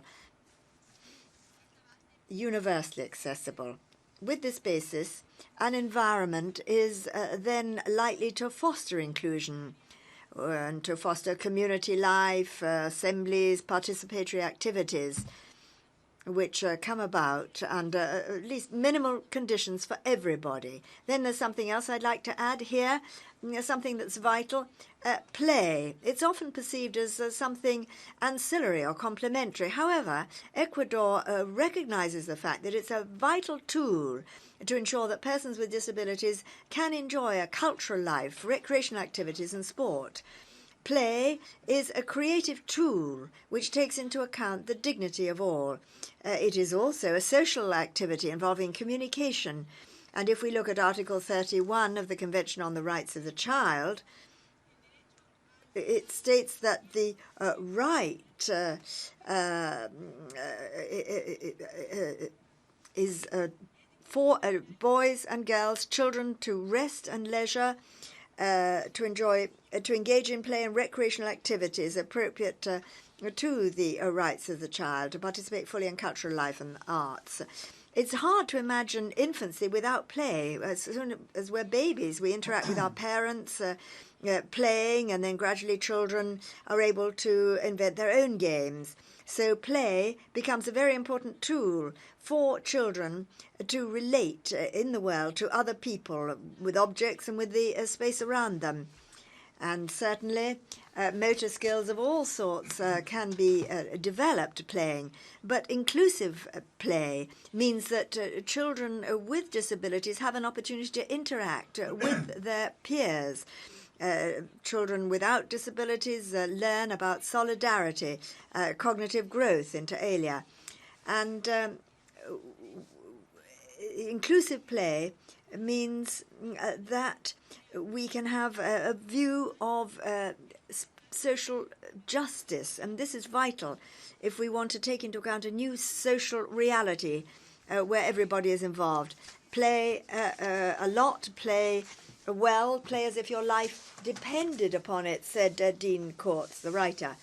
As well as play, inclusion and participation in cultural life, recreation, leisure and sport is of radical importance to ensure that the rights of persons with disabilities and their families can truly be enjoyed. So therefore, we as states are more and more obliged to ensure participation here. So we have to ensure that here we can provide areas where cities and nations and people can enjoy diversity under equal conditions. Thank you. Thank you, Your Excellency, for the very passionate speech. And usually passion takes a little longer to deliver. So our next panelist is Her Excellency Carol Quatro. Minister Quatro is Canada's Minister of Public Services and Procurement and Accessibility.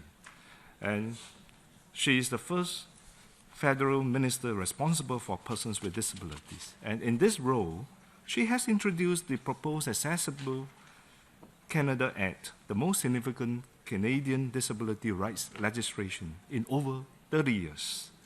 It was Minister Quatro's career as a Paralympic swimmer that led to her work as a human rights lawyer and also to many volunteer leadership roles for sports organizations such as the Canadian Paralympic Committee and the Sports Dispute Resolution Center for Canada. Minister Quatro was also named one of the Canada's most influential women in sports 6 times. So, Excellency, you now have the floor. Thank you. Thank you very much. Good afternoon, everyone. It's a pleasure to be here and honored, of course, to be part of such an interesting and diverse group of panelists. Inclusion encompasses every facet of our lives and is really at the heart of my work as Canada's federal minister responsible for accessibility. I'm legally blind, and as a person with a disability, I was born into a world that wasn't built for me and didn't take my needs into consideration. Out of necessity, I would become a problem solver, a creative thinker, and an innovator. I grew up with the very real understanding that my whole life, people were going to make assumptions about what I could and could not do. I learned from my parents that I had the right to be accommodated. I learned from my experience and my exposure to the Paralympic movement as a swimmer that we could actually design systems that were inclusive from the beginning. And I can tell you that if it wasn't for the Paralympic movement, I wouldn't be who I am and where I am today. It shed a new light on how I saw the world and my place in it as someone with a disability. It put me in an environment where the playing field was leveled before the competition had even begun. I traveled the world and was exposed to incredible demonstrations of ability and incredible incidents of discrimination. As a human rights lawyer, I became frustrated in having to wait until people were discriminated against before I could help them. And then, when Prime Minister Trudeau came knocking and gave me a chance to do something about it, as Canada's first ever minister responsible for persons with disabilities, I could hardly say no. Today, I'd like to focus on how our systems, including our sports systems, need to be designed in order to ensure inclusion from the outset, and the importance of access to quality sport and recreation opportunities for our children with disabilities. And finally, I'll focus on how sport can be used as a driver for broader social change.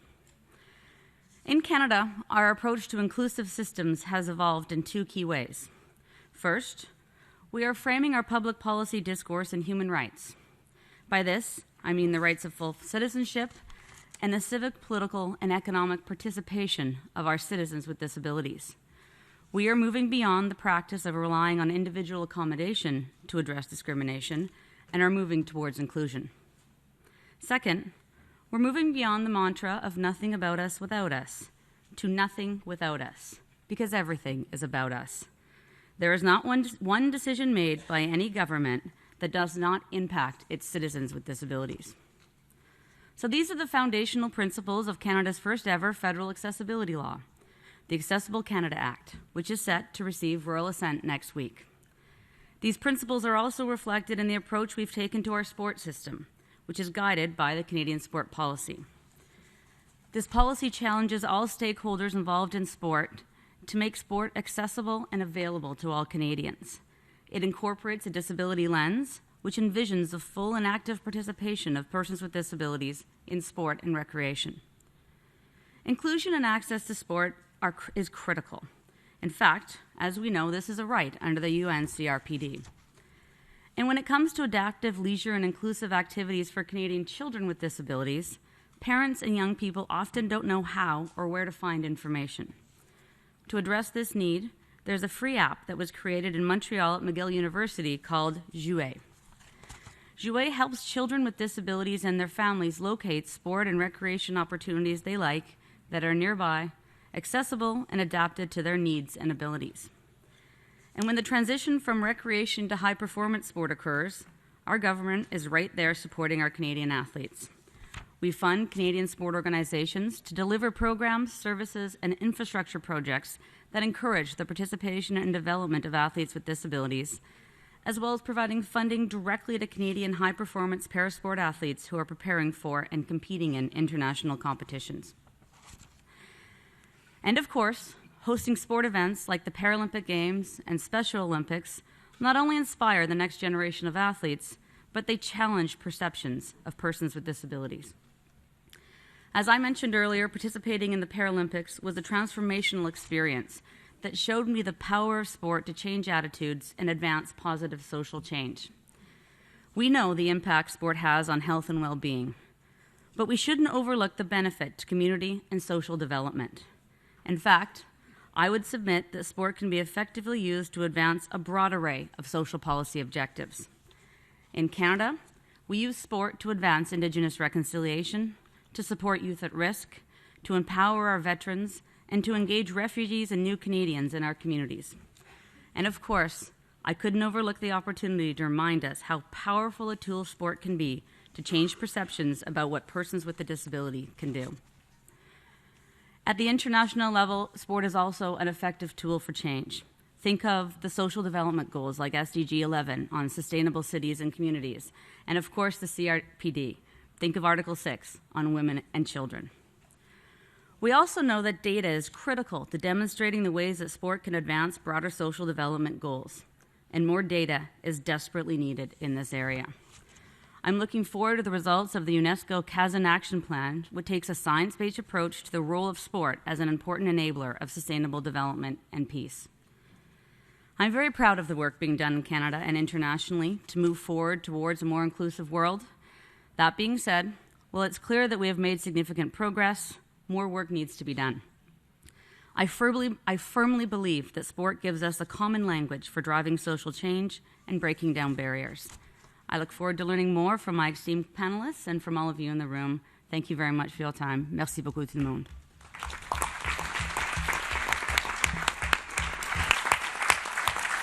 Thank you. Thank you very much, Your Excellency, for the very inspiring speech. And I would like now to hand over to my co-chair, Ms. Bhargavi Venkatasubramaniam, a civil society representative from the organization Transforming Communities for Inclusion of Persons with Psychosocial Disabilities Asia Pacific. So, Ms. Dava, the floor is yours. Thank you, Your Excellency. Good morning, Excellencies, ladies and gentlemen. It is an honor for me to join the COSP as co-chair for this roundtable, which is discussing such an important issue for the full inclusion of persons with disabilities. I would like to invite our last panelist and speaker, Mr. Jaime Cruz. Mr. Cruz is a 24-year-old and a self-advocate from the Peruvian Society of Down Syndrome. Since completing high school, he held several jobs in the community. Currently, he is doing a fellowship with Inclusion International to support others to become self-advocates. Jaime started practicing sports when he was 5 years old. He's been a national swimming champion, and he also does surfing and running. Jaime enjoys acting and has participated in several plays. This year, he was hired to do a version of The Hamlet. Mr. Cruz, you have the floor.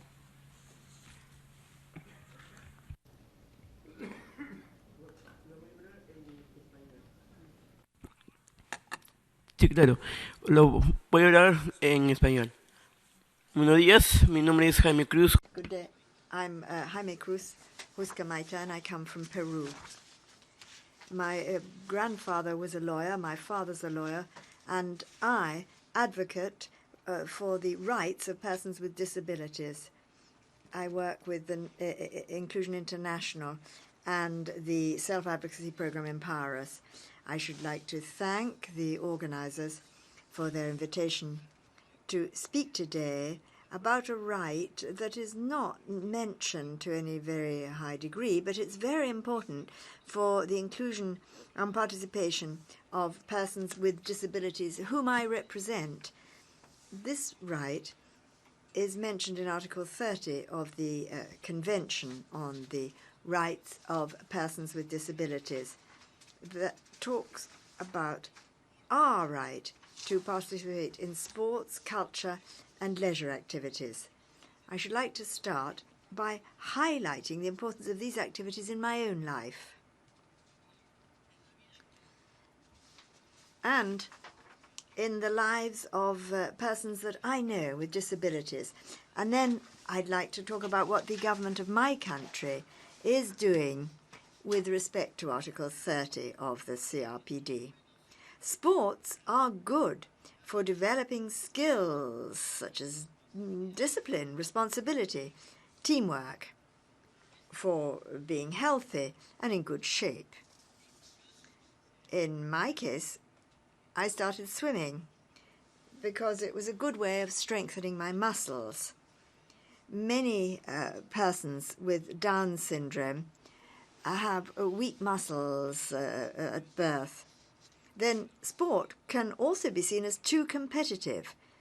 But simply participating is a way of having fun, of forming relationships with others, and it's something that makes you feel good. In addition, when other people begin to observe our abilities in sports, barriers come down. For example, when I started surfing, people saw that people with intellectual disabilities can also carry out the same activities if we're just given the same opportunity. Then in terms of culture and art, these are ways of expressing what you feel. I've seen many friends enjoying playing a role, presenting a dance, painting, doing photography, or enjoying art from others. One of my dreams is to become a professional actor, and I have participated in the art world for a long time. First, along with a group of people with intellectual disabilities, and more recently, I was included with other actors without disabilities to play important roles.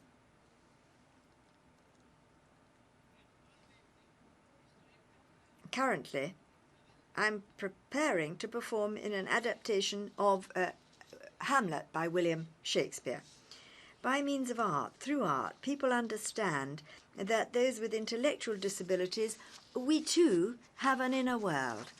Finally, in terms of leisure activities, I would like to highlight how the participation of people with disabilities in public places, enjoying themselves like anybody else, helps to change stigma and stereotypes. In fact, I enjoy doing many things with my friends. We go to the cinema, we go shopping, we have barbecues and that sort of thing. I have friends, and I spend my leisure time with groups of people with and without disabilities.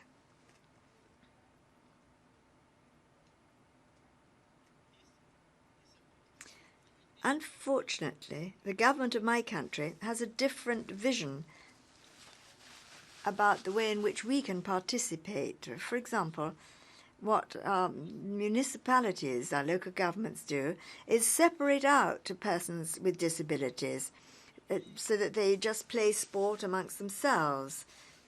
They just have cultural activities amongst themselves and spend leisure time only with one another, instead of there being encouragement for activities designed to include all members of the community. The opportunity of participating in these activities in separate groups is not a real, true opportunity for inclusion and participation in the community. National plans on the rights of persons with disabilities do not currently include opportunities for sport, although they do work with other organizations such as the Special Olympics. Some adapted sports programs do exist, but only for certain types of disabilities. Although the law for people with disabilities gives a discount for cultural activities, in terms of leisure options, inclusion in leisure activities is not promoted. It is also not good for persons with disabilities to have too much free time, because it means that they are not doing other things like studying or working. I believe that one way of increasing the participation of people with disabilities is for the authorities to understand that separating persons with disabilities from everybody else is not good for us or for anybody. Many times, the first people who do not let children participate are teachers. They think that we can't. That is why it is so important that inclusion should start from school. All children with disabilities should play alongside other children. We should not have to be demonstrating our capabilities all the time. Rights must be for all, so that no one is left behind. Thank you.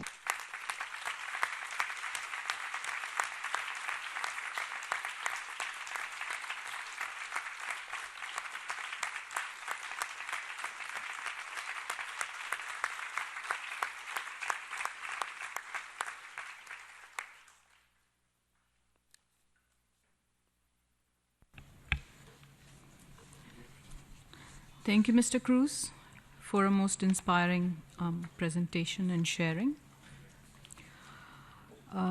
We've had some really inspiring presentations this morning about concrete actions that governments and CSOs are doing, giving full life to Article 30 and taking persons with disabilities towards full inclusion in all aspects of life. We now change track and move to the interactive discussion.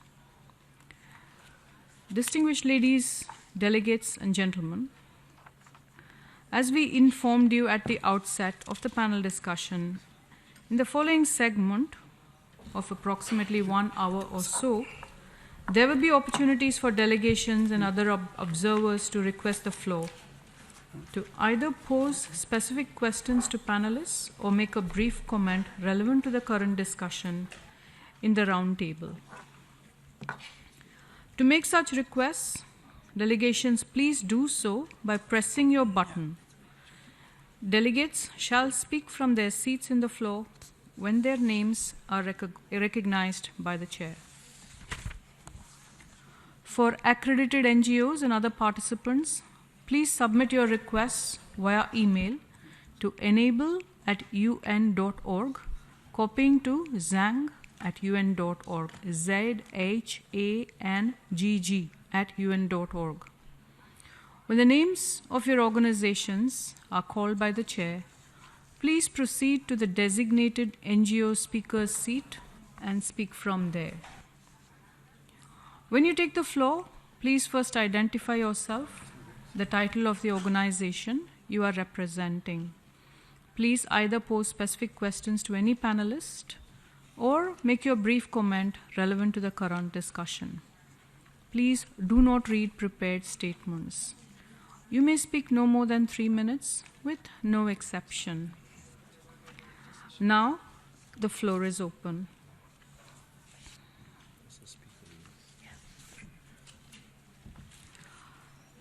Excellencies, ladies and gentlemen, I would recognize the delegation of Kenya as the first one in my list. I kindly invite you to take the floor. Thank you very much, Chair. And Chair, I come from Kenya, and in Kenya we have a pastoralist community that is nomadic, to move from one place to another in search of livestock, in search of water and pasture for their livestock. So, Chair, it has been very difficult culturally to involve persons with disability, because in their search of water and pasture for their livestock, they view persons with disabilities as a liability. Hence, they should be done away with. So birth attendants are given specific instruction to kill any child born with disability at birth. What our government have done in Kenya to try and mitigate this scenario is to introduce a stipend, a cash transfer kind of monthly stipend to any person with disability from this community, so that they will not be viewed as a liability but as breadwinners. So every month we give 2,000 Kenya shillings to every child with disability. Chair, again in the pastoral community, which borders the famous Masai Mara Game Reserve, their problem are not like the problem that we face in Europe and America. In New York, for instance, our problem is mostly of traffic, to involve ourselves in cultural activities. So if you have assisted devices like wheelchair, then you will be thinking of a wheelchair, motorized one with side mirrors, indicators, and reflectors. But back there, when we are bordering Masai Mara, what our problem is wild animals. So we prefer, if then the manufacturers of wheelchairs, which mostly are from Europe and developed countries, if they can also consider inventing a wheelchair that will be adaptable to our terrain and our problems are wild animals. So if I can get a wheelchair that have sounds of various animals, so that if I encounter, for instance, a leopard, I press the sound of a hyena, because the leopard will fear the hyena and will think that I'm the hyena, they will run away. If I encounter an elephant, which is a threat to my life, then I will press the sound of a chameleon, because naturally an elephant fear a chameleon, because if it swallows a chameleon during grazing, then it will die because of the poison for the chameleon. So if then the manufacturers, which mostly are from developed countries, can also consider setting up factories in Kenya, and that they will involve public participation from Kenya.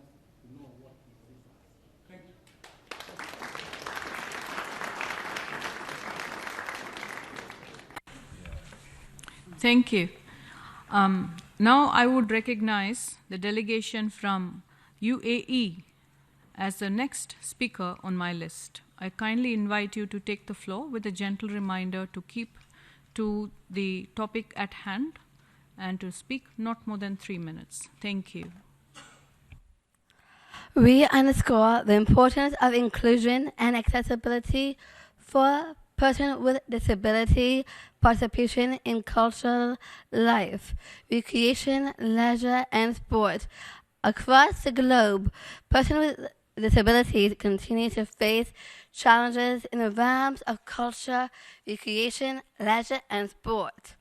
Equal and effective participation of persons with disability, or as we say in the United Arab Emirates, people of determination, requires full implementation of the CRPD, particularly Article 30. In the UAE, we have aimed to level the playing field for persons with disabilities by removing physical and social and other barriers.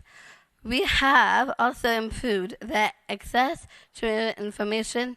This enables all people to fully participate in culture, recreation, leisure, and sport.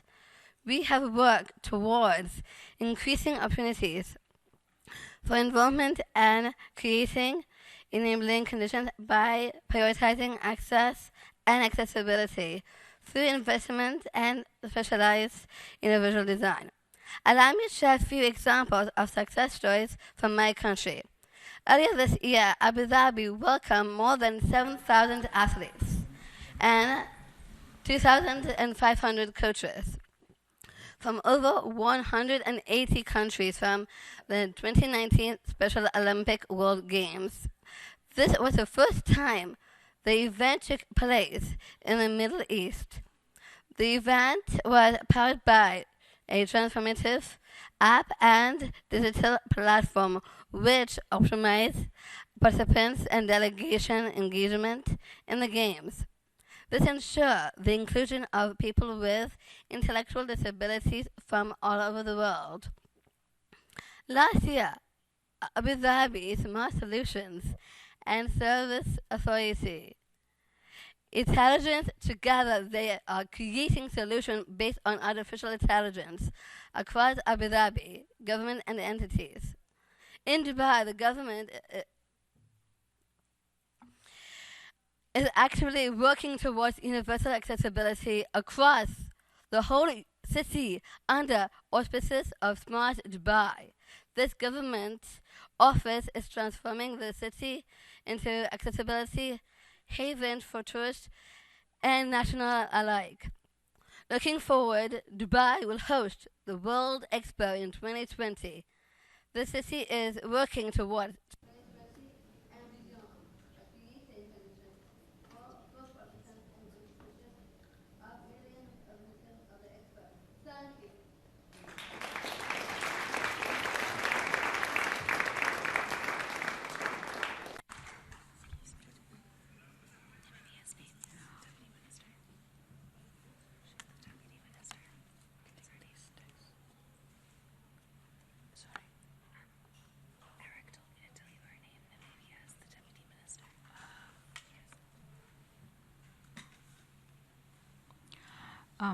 Thank you.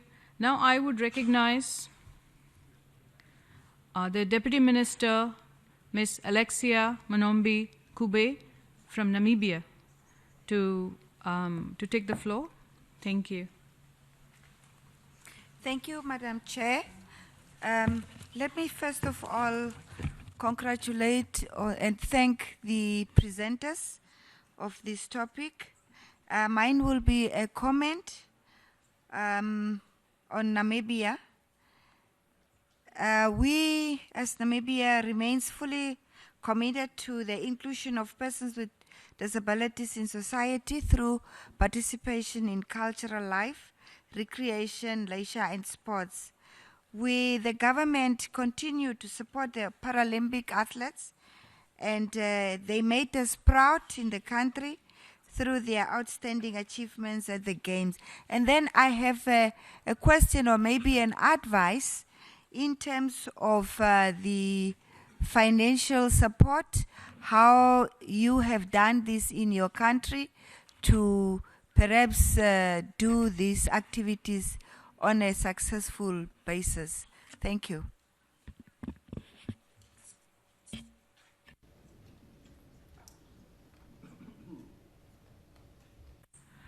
Thank you so much, Ms. Alexia. I now recognize the delegation of Iran to take the floor. Outset, allow me to. Hello. At the outset, allow me to thank all panelists for their excellent contributions and insightful remarks. Relevant to the subject of this roundtable, I'm pleased to bring to your attention that in May 2018, the city of Tehran witnessed an opening of a cafe called Cafe Downtism. This cafe is Iran's first business staffed by persons with Down syndrome or autism, including girls with autism, one of whom plays piano brilliantly in the cafe. The main idea of this activity was first proposed by a female music teacher for children with Down syndrome, autism, and other developmental disorders. The idea became realized by the support and financial aid of Iran's welfare organization. This seemingly small action was well received by the society and is now considered a major and symbolic step in breaking stereotype attitudes in regards to people with disability and their participation in everyday life. I would like to also mention another brilliant case, an individual who raised the bar in the field of sports for women and girls with disabilities in my country. Ms. Zahra Nemati, an Iranian Paralympic and Olympic archer, has thus far reaped several gold medals in archery, has won the World Archery 2017 Athlete of the Year Award, nominated for the 2018 International Women's Day Award, and has recently won the gold medal in Para-Asia 2018. Ms. Nemati, along with the three other Iranian Paralympic athletes, have found their way in the Guinness Book of World Records. The Iranian young boys and girls are being moved by such an inspiring role model. I conclude by underscoring that dissemination of innovative ideas and best practices among countries can play a vital role in advancing goals of the CRPD that includes participation of persons with disability in cultural life, recreation, leisure, and sport. I reiterate the robust commitment of the government of the Islamic Republic of Iran to ensure that all rights of persons with disabilities are protected and promoted. And I thank you all for your kind attention.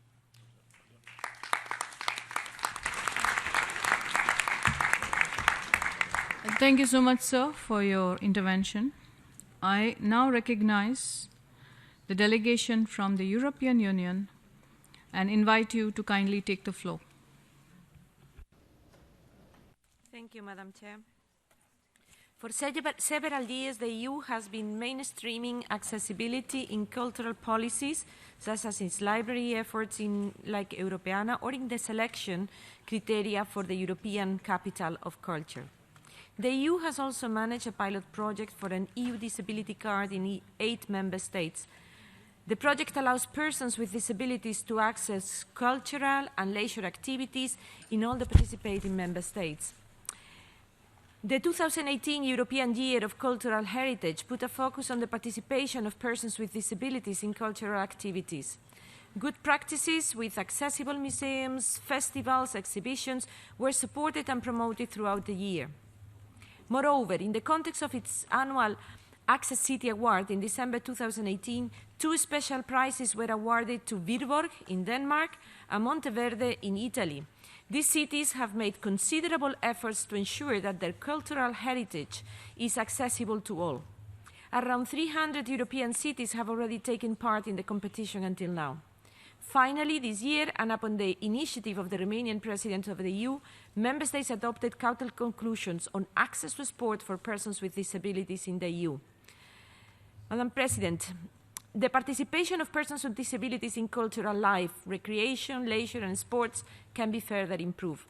What does the panel see as priorities in this area to achieve the full participation and equal participation in these areas? Thank you.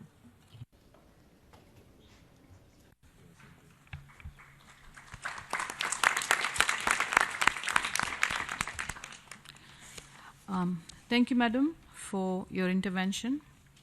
I now recognize the CSO, Riadis, and invite you to take the floor. Thank you.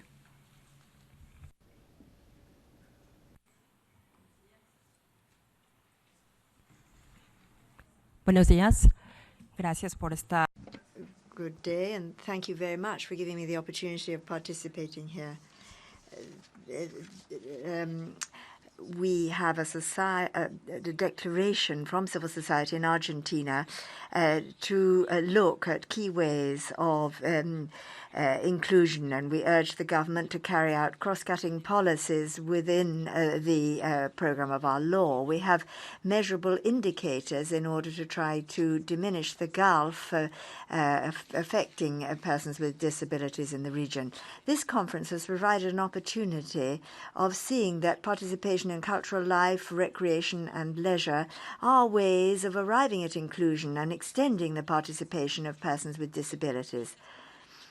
Viewed as rights, these 3 dimensions stop being mere activities and become places, realms where people can develop creativity and self-empowerment. But essentially, we here have a policy here. We have more than 1,300 persons centers. Only a few of them have centers for people with disabilities.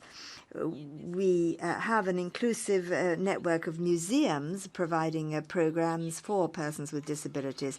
Although Mexico did sign the treaty and ratify the Marrakesh Treaty, it still has to educate the authorities regarding implementation. When it comes to sport, in the Special Olympics,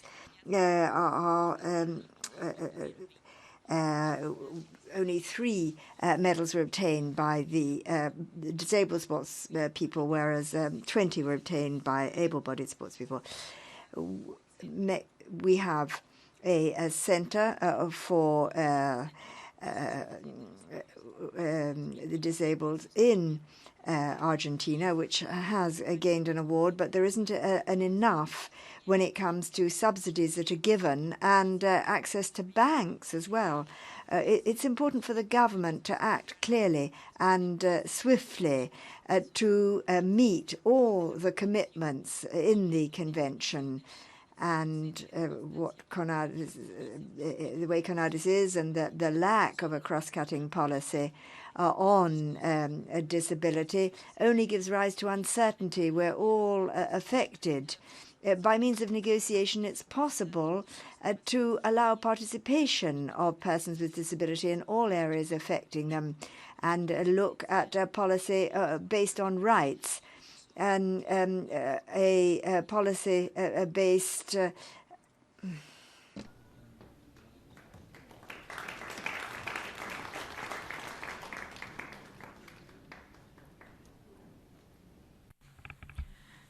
Thank you. I now recognize the delegation from Belgium and kindly invite you to take the floor. Thank you, Madam Chair, and thank you to the panel for these interesting insights. I'd like to share 3 initiatives with you. Firstly, Special Olympics Belgium has the goal of reaching 20,000 athletes with psychosocial disabilities by 2020. In addition to offering adapted training programs and the sensibilization of the broader public, the Play Unified label was created.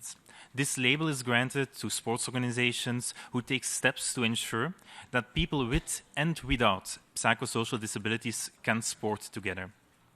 A second initiative I would like to highlight is the introduction of the European Disability Card in cooperation with the European Commission and other member states.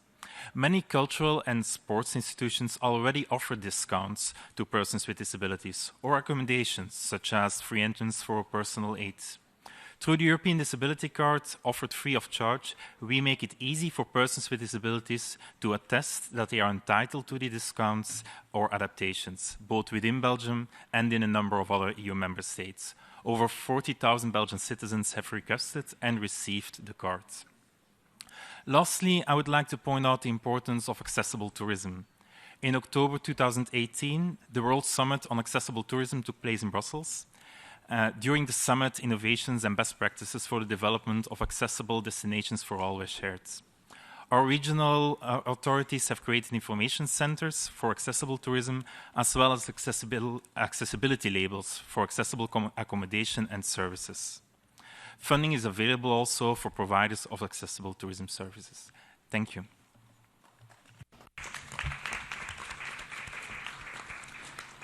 Thank you, sir. I now recognize the delegation from Ireland and kindly invite you to take the floor.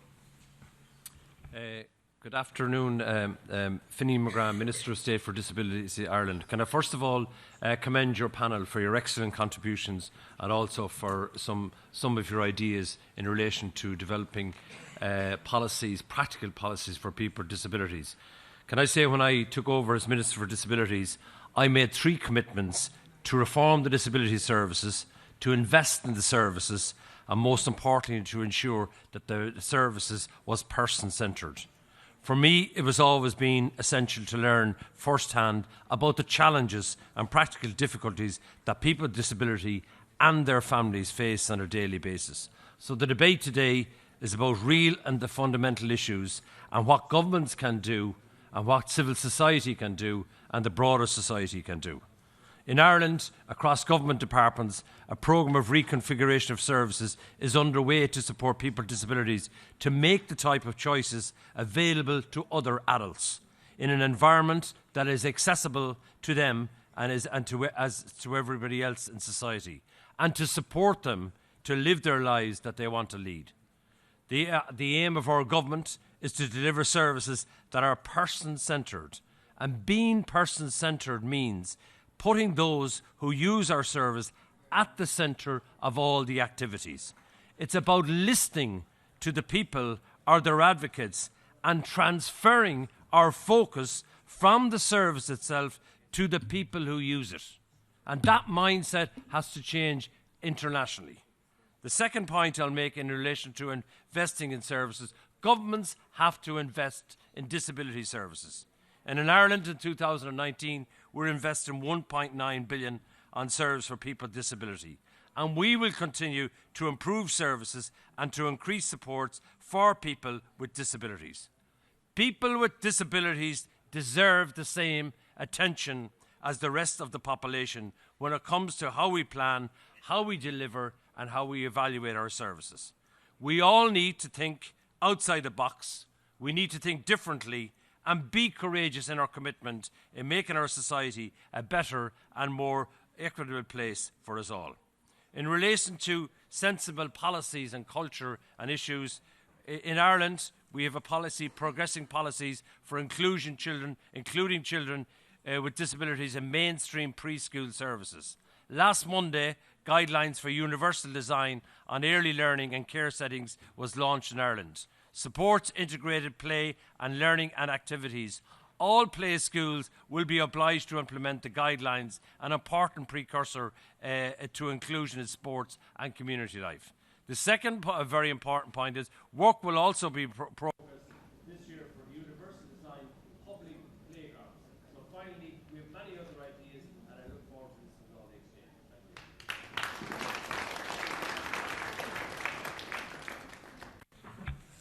Thank you, sir, for your intervention.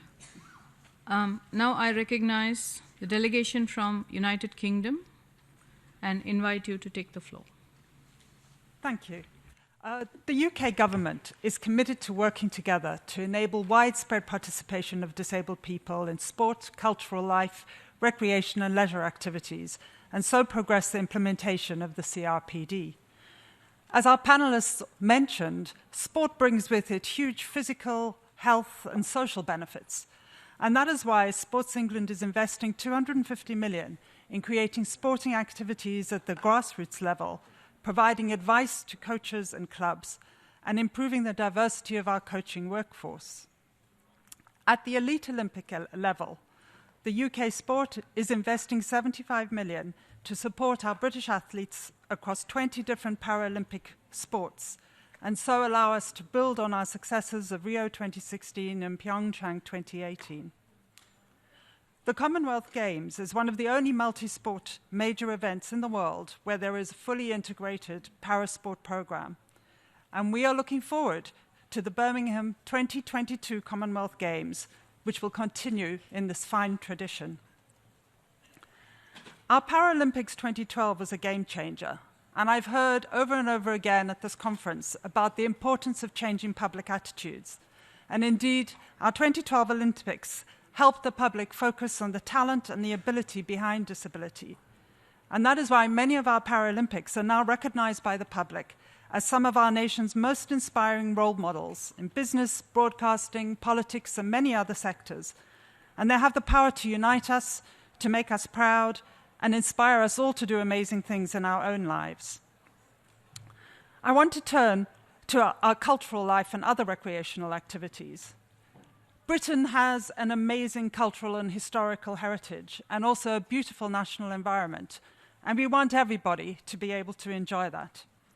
And that is why accessible tourism is now one of our priorities. We want to make the UK the most accessible tourist destination in the world for both domestic and international visitors.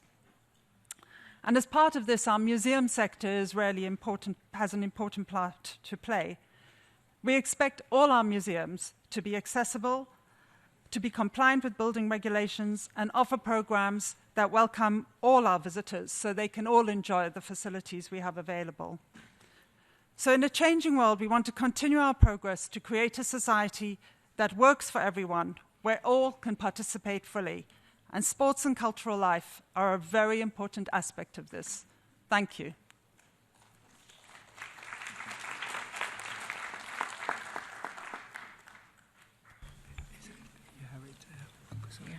Colombia. So you have the problem that it's here, Colombia now. No, Colombia, France and Colombia. Thank you so much for your intervention. I now recognize the delegation from France, and I invite you to take the floor. Merci, Madame la Présidente. Thank you very much, Madam Chair. We should like to thank the speakers for the caliber of what they said and the very interesting descriptions they provided. Looking at cultural life, access to leisure and sports in this context, generally is approached looking at the physical accessibility of places or cultural content. Persons with disabilities, however, want to be full protagonists and not just merely play a role as spectators. The organization of the Olympic Games and Paralympics in 2024 wishes to include those with disabilities in sports. France's aim is better to make known accessible sports, particularly by digital reform, locating physical and sporting activities so they're closer to people. France also wishes to emphasize development of performance with high-level sports for the Olympics. We have a full membership of the National Institute of Sport and Performance. Culturally speaking, the Cultural Committee for Disabilities under the aegis of the Ministry of Culture is working on attaining accessibility for all. A significant program has been carried out regarding access to cinemas and museums. And the emphasis is now on information and visibility. Particularly here we've had the first Forum of Cultural Accessibility last October. This to promote the access of the disabled to cultural activities. In tourism, France has two state indications, stamps, as it were, for those areas, providing inclusive facilities, allowing those with disabilities to travel independently. And awards are given each year, and we are very pleased to see a number of candidates. The number of candidates is growing. This shows the interest of professionals in being committed to accessible tourism. I would conclude by saying how fruitful international cooperation is when it comes to the inclusion of those with disabilities in the cultural life and sporting life. And this is essential in our country if we are to promote and attain the goals of the CRPD. Thank you.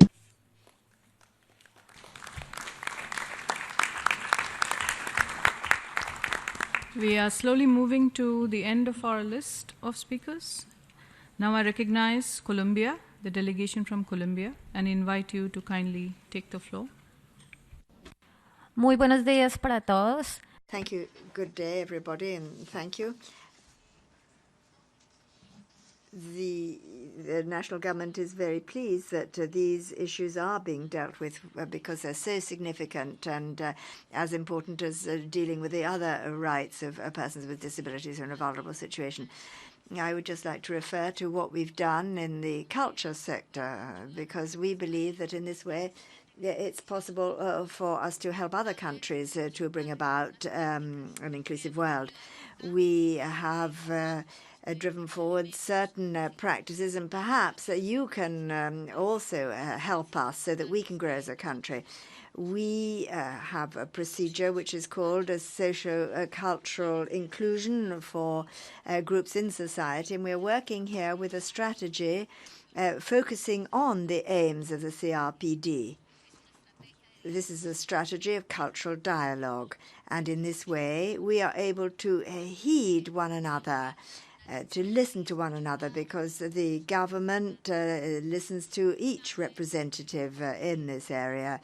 And there are various actions that we can share here. One involves our national culture system. We also have a natural sports system and one, as I said, for the arts. And here we have representatives of cultural institutions representing persons with disability. They come forward and outline everything in cultural policies where accessibility, specific needs have to be taken into account, and how it is possible to bring a cultural policy to this group.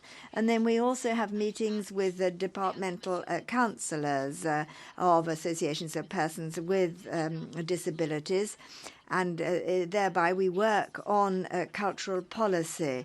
In other words, we are able to garner everything that is going on in our country and with this participation and bring it to a national level by means of our national representative. We also have a meeting with representatives dealing with disability issues, but not necessarily in the sector of culture or the arts. We want to avail of our entire gamut of policies so that they can take what they've learned to other policies. We have a day of context. Here it's important to stress the issue of awareness.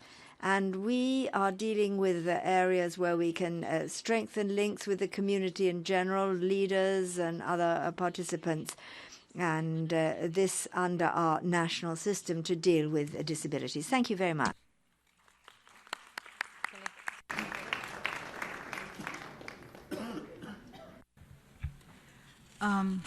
Thank you so much. I would now like to recognize the CSO's Foundation Telethon, and I kindly invite you to take the floor.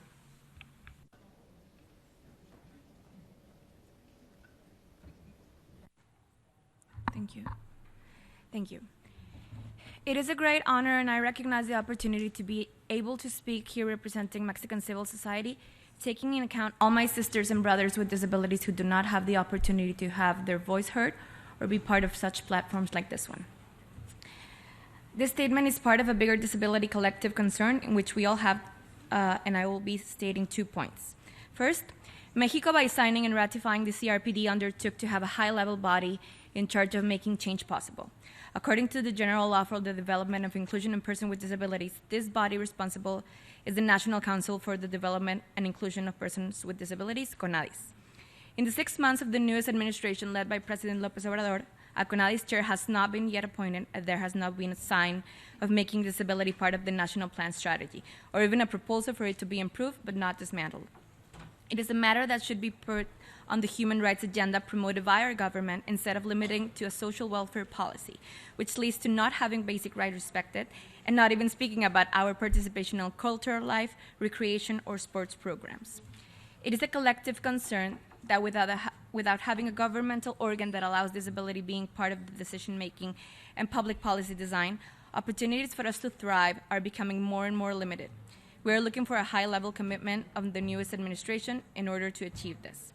Second, when it comes to inclusion of people with disabilities through participation in cultural life and recreation, there's still a lack of representation in the diversity of our stories. We are still listening to negative narratives that tag us as incomplete or broken beings that only need to be helped, which leads to not having us at the table decision-making. In order for us to thrive and be able to participate fully in cultural life, we need to transform these narratives and make sure disability and intersectionality are a priority in every level. Mass media and pop culture have a big responsibility in this matter, because most of the time our stories are told without us and are not necessarily portraying the diversity of the community and gender perspective. At the local level, we see disabled influencers who are making this narrative changes for cultural inclusion and should be recognized for their work. But in order for this transformation to happen, mass media and government administration should involve persons with disabilities so that we can be able to tell our own stories, be represented, decide about public policy, and fully participate in order for us to thrive. Nothing about us without us. Thank you.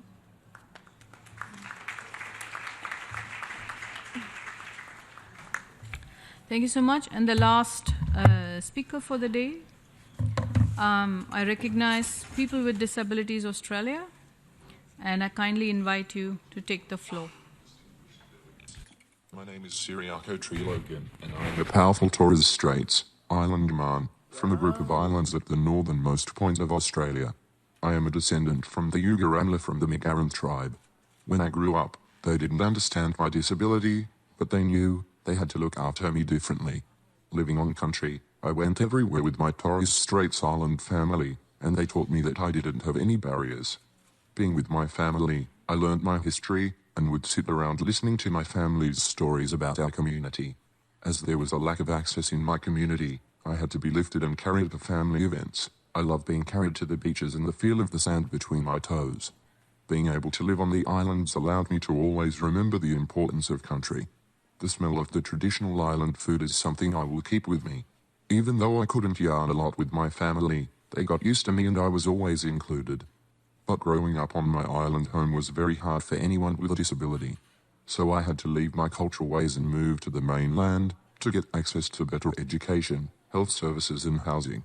Education is very important to me because we need to raise awareness to the mainstream. What I'm trying to say, the winds must change so I can go back to my indigenous way of life, where my culture makes me feel welcome. In filling the obligations under the CRPD Articles 4 and 33, states parties must provide the necessary measures for Indigenous people with a disability. However, these implementation measures must recognize the collective context of the individual's Indigenous identity. States parties need to ensure that Indigenous communities and peoples are supported in their self-determination to maintain and strengthen their cultural traditions, knowledge and identities. In line with DRIP, states parties are to recognize and strengthen the active and informed participation of Indigenous persons in decision-making processes through their representative organisations, like the First Peoples Disability Network, Australia. The interface between CRPD and DRIP is critical to ensure full implementations to realise the rights of Indigenous persons with disabilities. Thank you for listening, or as we say in our language, eso. Thank you, eso.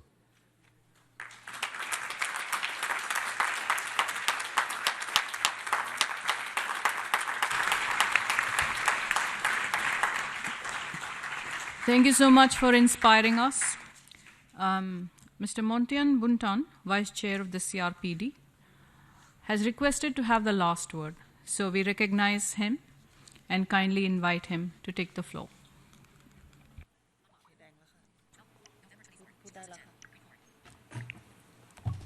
Thank you very much, Chairperson. I'm speaking on behalf of our chair, who could not be here because of a situation beyond his control. The committee has always attached itself to the full and effective implementation of the entire convention. Especially Article 30 is of great concern that we have always put in our interaction with the state parties. Simply because the state party said that they are committed to ensure effective participation to cultural life, recreational sport activities, does not always guarantee the actual results.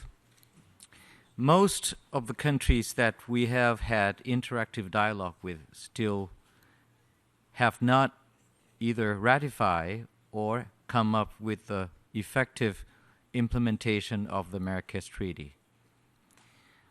Most countries we have had interactive dialogue still have not had concrete plan to promote and ensure accessible tourism. And unfortunately, the sporting activities of persons with disabilities remain largely isolated, either having no access to the mainstream sporting site or event, or being under-subsidized for even disability-specific sport events.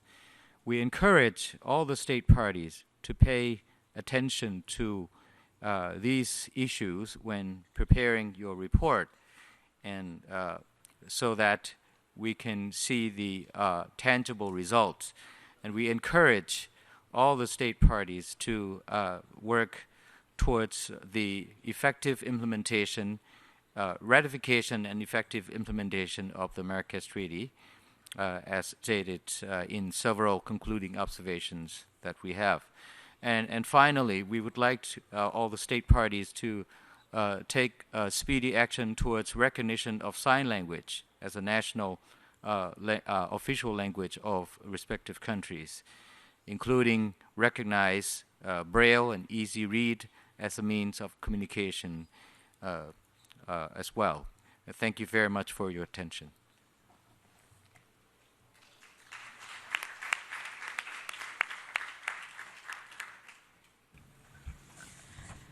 Thank you so much. Excellencies, ladies and gentlemen, thank you very much for your inspiring sharing and interventions. We had a lot of examples of good practices, and we didn't have many questions. There is one question from Namibia, which I bring to the attention of the panelists. What has been the national experience in funding programs in including all persons with disabilities in sports, leisure, and cultural activities? Taking 1 minute, perhaps we could invite panelists to quickly respond to this question. Yeah. I thank you for your question. It's a very important topic of discussion. In Canada, it was a long road to get to a point where the federal government recognized the equality of our Olympic and Paralympic and Special Olympics athletes, which had the incredible effect of trickling down within the system to our recreation and more leisure sport activities. We fund our Paralympic and Olympic athletes at par, and in some cases, because equality requires it, we actually fund our Paralympic athletes more. We've got a long way to go in unpacking that, I would say, but I would say that the hard policy work has been done, and it began with equal recognition under policy, and from that funding flowed. Thank you, Ms. Qualtrough. Now I request His Excellency Mr. Santan to take the sessions towards its conclusion. Thank you so much. Thank you, Mr. Dava. Ladies and gentlemen, I would like now to invite all our panelists to make their final remarks or responses, and 1 minute for each panelist. We shall start with Mr. Yongjia.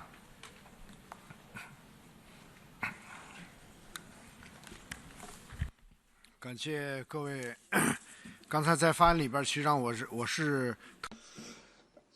In my statement, I would like to make 2 points. Firstly, participation of people with disabilities in culture and sport should be based on the systems, as I pointed out, in the Paralympic Games. You need to appropriate funds for national and regional games with participation of all, because the participation of disabled people is a right, but also an important way of integrating people into society. Secondly,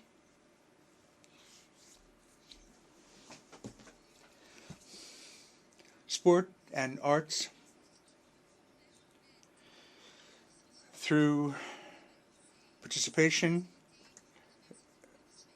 help with the participation of individuals, and also there are said, as was said in many statements, sport and arts allow people with disabilities to take part in society, enjoy educational and employment services, and benefit from support of society. I think that this is an incarnation of life and the best that we find in life. And now, Dr. Khalid Ali Al-Naimi, the floor is yours. 1 minute.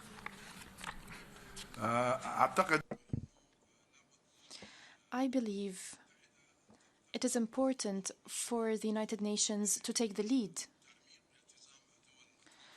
to deepen the commitment of the states parties to the Convention on the Rights of Persons with Disabilities. Those countries must take the necessary measures to provide the necessary funds to ensure the participation of persons with disabilities in cultural life, recreation, leisure, and sport. Those countries must fulfill all provisions of the Convention. Thank you. Thank you very much. Now, Her Excellency Isabel Maldonado Vasco, the floor is yours. Thank you. Thank you very much. I should like to answer the question put by Namibia about the strategies and advice as to how it's possible to come up with the necessary resources to ensure these rights. And I think that generally speaking, not just when it comes to the inclusion here of persons with disabilities and participation in cultural life, recreational life, leisure and sport, what is vital is bolstering civil society, ensuring an improvement in dialogue, strengthening it, reaching agreements, which mean that governments, too, are aware of and understand the needs of people with disabilities. But it's also very important to link up with other countries, with other communities, to organizations of civil society, with business as well, so that we can strengthen our approach to these challenges. Thank you. Thank you. Thank you very much, Your Excellency. Now I would like to give the floor to Her Excellency Carla Quaitro. The floor is yours. Thank you, and thank you all for your thoughtful interventions. I would perhaps leave us with one thought around the need to frame our discussions around sport, leisure, and cultural participation in human rights. These are not luxuries. These are not nice-to-haves at the end of the day. These are a way that our citizens fundamentally participate in society. And as long as we keep thinking of them as an afterthought, we will not advance and reach the full rights-based approach that is envisioned in the CRPD. Thank you, Your Excellency. Now, Mr. Jaime Cruz, the floor is yours.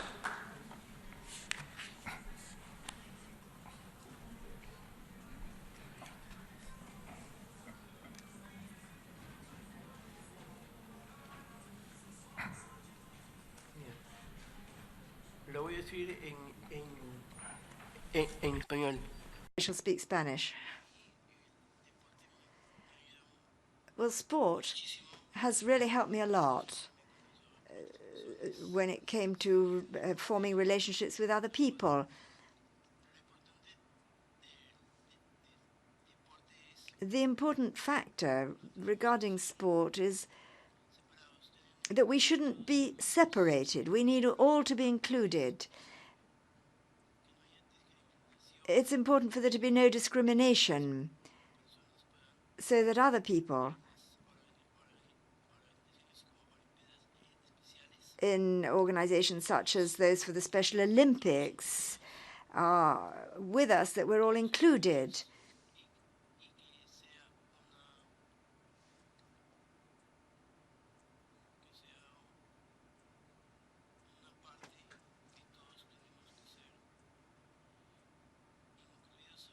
We must all be included in sport.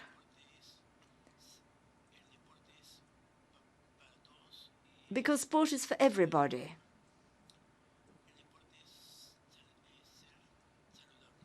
And it means being healthy. Thank you.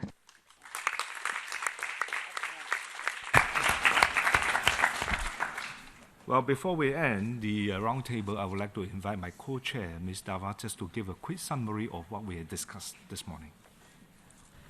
Thank you, Your Excellency.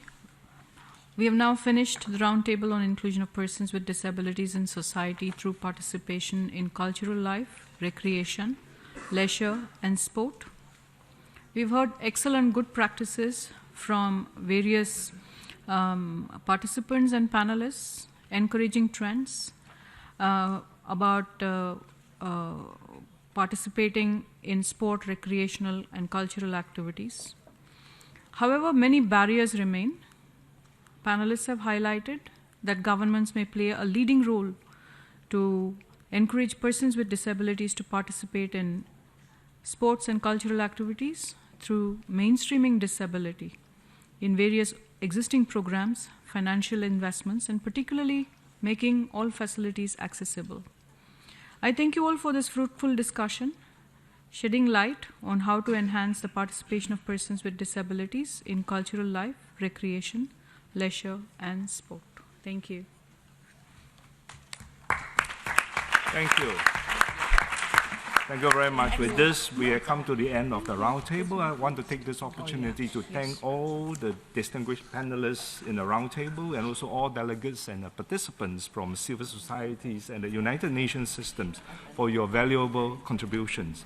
Also want to acknowledge the contribution and support of the Secretariat for doing all the background work, and also for the interpreters for doing all the interpretation and the sign language. So thank you all. Thank you very much.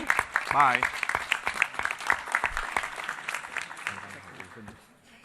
Thank you. Yeah, thank you. Thank you very much. I was worried they will switch off. 谢谢，没事，刚刚好，我要honor到。